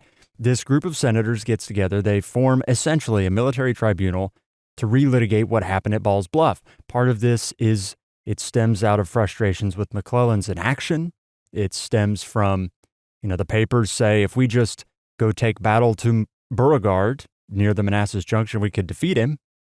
You have some reports that they contradict what McClellan is saying he's up against. The president is restless, trying to see something happen. This is all in October, right? We are a couple months removed from First Manassas, and there's this tribunal that for the remainder of 1861 is almost relitigating all of the failures that have happened up until that point. It's an initial push by the House of Representatives to have an oversight committee for the conduct of the war. Congress will follow in lockstep as well. So then you have this House of Representatives and the Senate now relitigating failures happening in the war. You have this tribunal that is the, did you do your job well sort of a tribunal for the remainder of the war. It is, as one source that I read put it, it is the most egregious example of congressional oversight into military matters in United States history. Their first target is the commander who presided over the failure at Ball's Bluff, Charles Stone. In a paper titled Congressional Oversight Run Amok, James T. Curry writes this, quote, "The committee's modus operandi was simple and subject to abuse. It invited members of General Stone's command to appear before it in a closed session and offer their opinions as to the character, fitness, and actions of their commander. While this method had the advantage of promoting candor, it also allowed the introduction of hearsay, error, and vindictive testimony. Because the witnesses were promised confidentiality until their testimony was published much later as a committee report, this procedure prevented Stone from knowing exactly what witnesses were saying about him." End quote. As a result, when Stone is answering questions about Ball's Bluff, he doesn't exactly know what sort of motives the question askers have because he has no idea the general questions about his conduct. He doesn't know, okay, they think I didn't do this well or they think I didn't do that well. He's going in totally blind. And so his testimony about his actions is all over the place. It is not focused. And therefore, the Congressional Oversight Committee then thinks that Charles Stone, he's a target from day one. They almost have their minds made up because you have these jealous lieutenants and captains who look at the Ball's Bluff fiasco and say, well, if I was in charge, I would have done better. Doesn't help Charles Stone's case that a couple months before he had had a verbal spat with Senator Charles Sumner because Charles Stone rebuked this notion that you should go and free slaves. Charles Sumner was an outspoken abolitionist, one of the mouthpieces, I suppose, for the abolitionist movement. And Charles Stone got headlines because he basically said, hey, we shouldn't go free slaves. Keep in mind, this is the Lincoln administration's, technical approach to all of this. He's not doing anything out of the norm, but because you have a lot of different wings in the Republican Party, namely, an abolitionist wing and a more moderate wing, the leader, one of the mouthpieces of the abolitionist wing, then comes at Charles Stone, and then Charles Stone writes a vicious letter in retaliation, comes short almost of challenging Charles Sumner to a duel. So you have this background where he's nearly come to blows with other members of Congress. And so Congress looks at this Ball's Bluff thing and says, well, he was the guy in charge of it. He might actually be a Southern sympathizer if you look hard enough. So, yeah, he's guilty. This oversight committee orders that General McClellan arrest Charles Stone, which he does 10 days later. He dawdles for a while, and then he does it. Charles Stone immediately requests basically a court-martial so that he can actually be charged with something. That request is denied. This legal battle runs all the way up the flagpole to Lincoln himself. Abraham Lincoln writes this in response, quote, "Under my general authority and upon evidence, which, whether he be guilty or innocent, required, as it appears to me, such proceedings to be had against him for the public safety," end quote. Lincoln assured Congress that Stone would be charged and would be tried, as is his right as a United States citizen. But this entire thing is a fabricated kind of a deal, and it's because everybody is looking for a whipping boy. You have a General McClellan who's ineffective. You have a president who is on very shaky footing with the public, and he's trying to balance these two wings of the Republican Party. And you're going to have, and this is the thing with Lincoln, he is such an interesting figure because early on in the war, every chance he has to do what you would expect him to do based on our notion of Lincoln, right? He doesn't do it. He has the opportunity early on to declare slavery as the great evil of the war. He doesn't do it. Suspending the writ of habeas corpus for individuals that are surely suspected of being Confederate sympathizers. In fact, they're speaking out against the government. There's the potential for violence on the rail lines. You know, that's one thing. But then you have a general, a commanding officer that is arrested on charges of, frankly, hearsay. And Lincoln says, well, there's reasons. What are the reasons? Well, the committee that Congress put together, the committee came up with valid reasons that, he needed some oversight. He failed so spectacularly. You see how this is such a weird, interesting moment where you get multiple sides of Lincoln. And you might be thinking, well, this whole series, I guess, has just turned into an examination of Lincoln the man. And in some ways it is. Because again, when we started this podcast, we said that this was an attempt to examine the 2D versions of the historical figures that you know. And Lincoln, the more you read, he becomes incredibly three-dimensional, but he's got rough edges. He's a slippery political character. It doesn't just come out in arguments about slavery. It comes out in some more basic things. Hey, maybe if your general loses, it doesn't mean that he's a traitor. Maybe he's just an incompetent general because nobody knows how to fight the Civil War yet. When George McClellan doesn't, pursue the enemy, perhaps it's personal cowardice. Hey, maybe we shouldn't have promoted him in the first place. You learn these lessons as the war goes on, but it doesn't necessarily mean that we need to be arresting commanding officers because they lost a skirmish. The Ball's Bluff fiasco and the Congressional Oversight Committee, though, the downstream effects of those things are pretty far and wide. It's one more fiasco in a series of fiascos. 1861, if you look at it in totality, it's a year of fiascos. It's a year of collective panic. If you're somebody who lives in the North, you think, oh, this is one thing after another. If you're somebody who lives in the South, you think, okay, when's something going to happen? It's like that meme where the person is poking somebody laying down on the ground with a stick, and they're going, do something.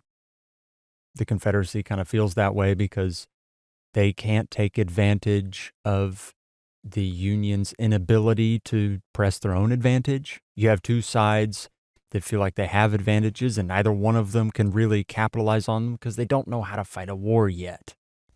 The generals that you recognize from the Civil War, they haven't even come into center stage yet. Robert E. Lee is like fifth on the line of succession, if you will, of Confederacy's generals.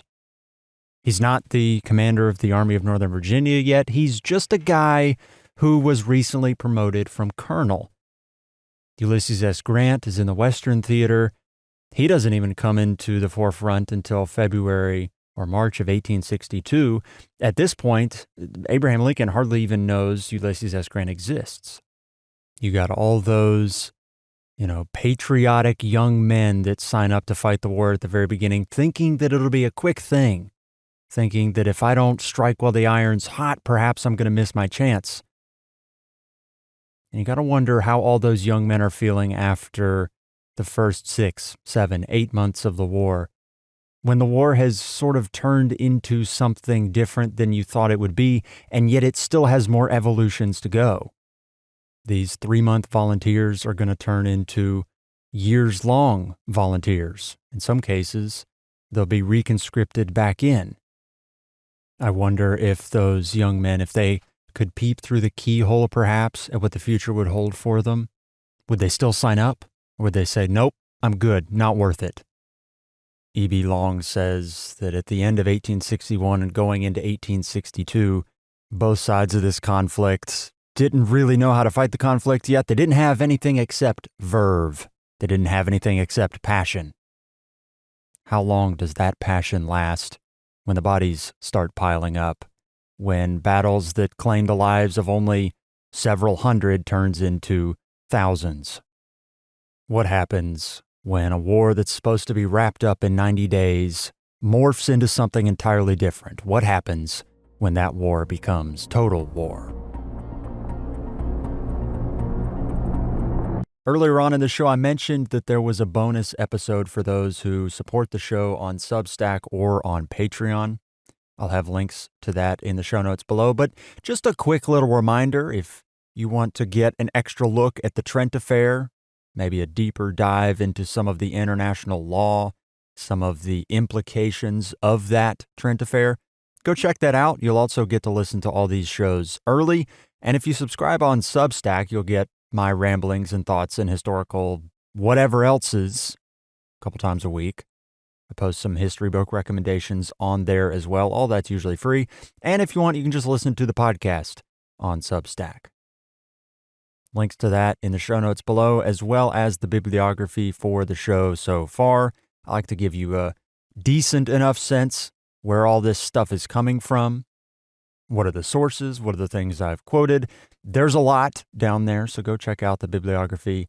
And if you want to research a little bit more on all of this, that bibliography should be a really nice jumping off point for you.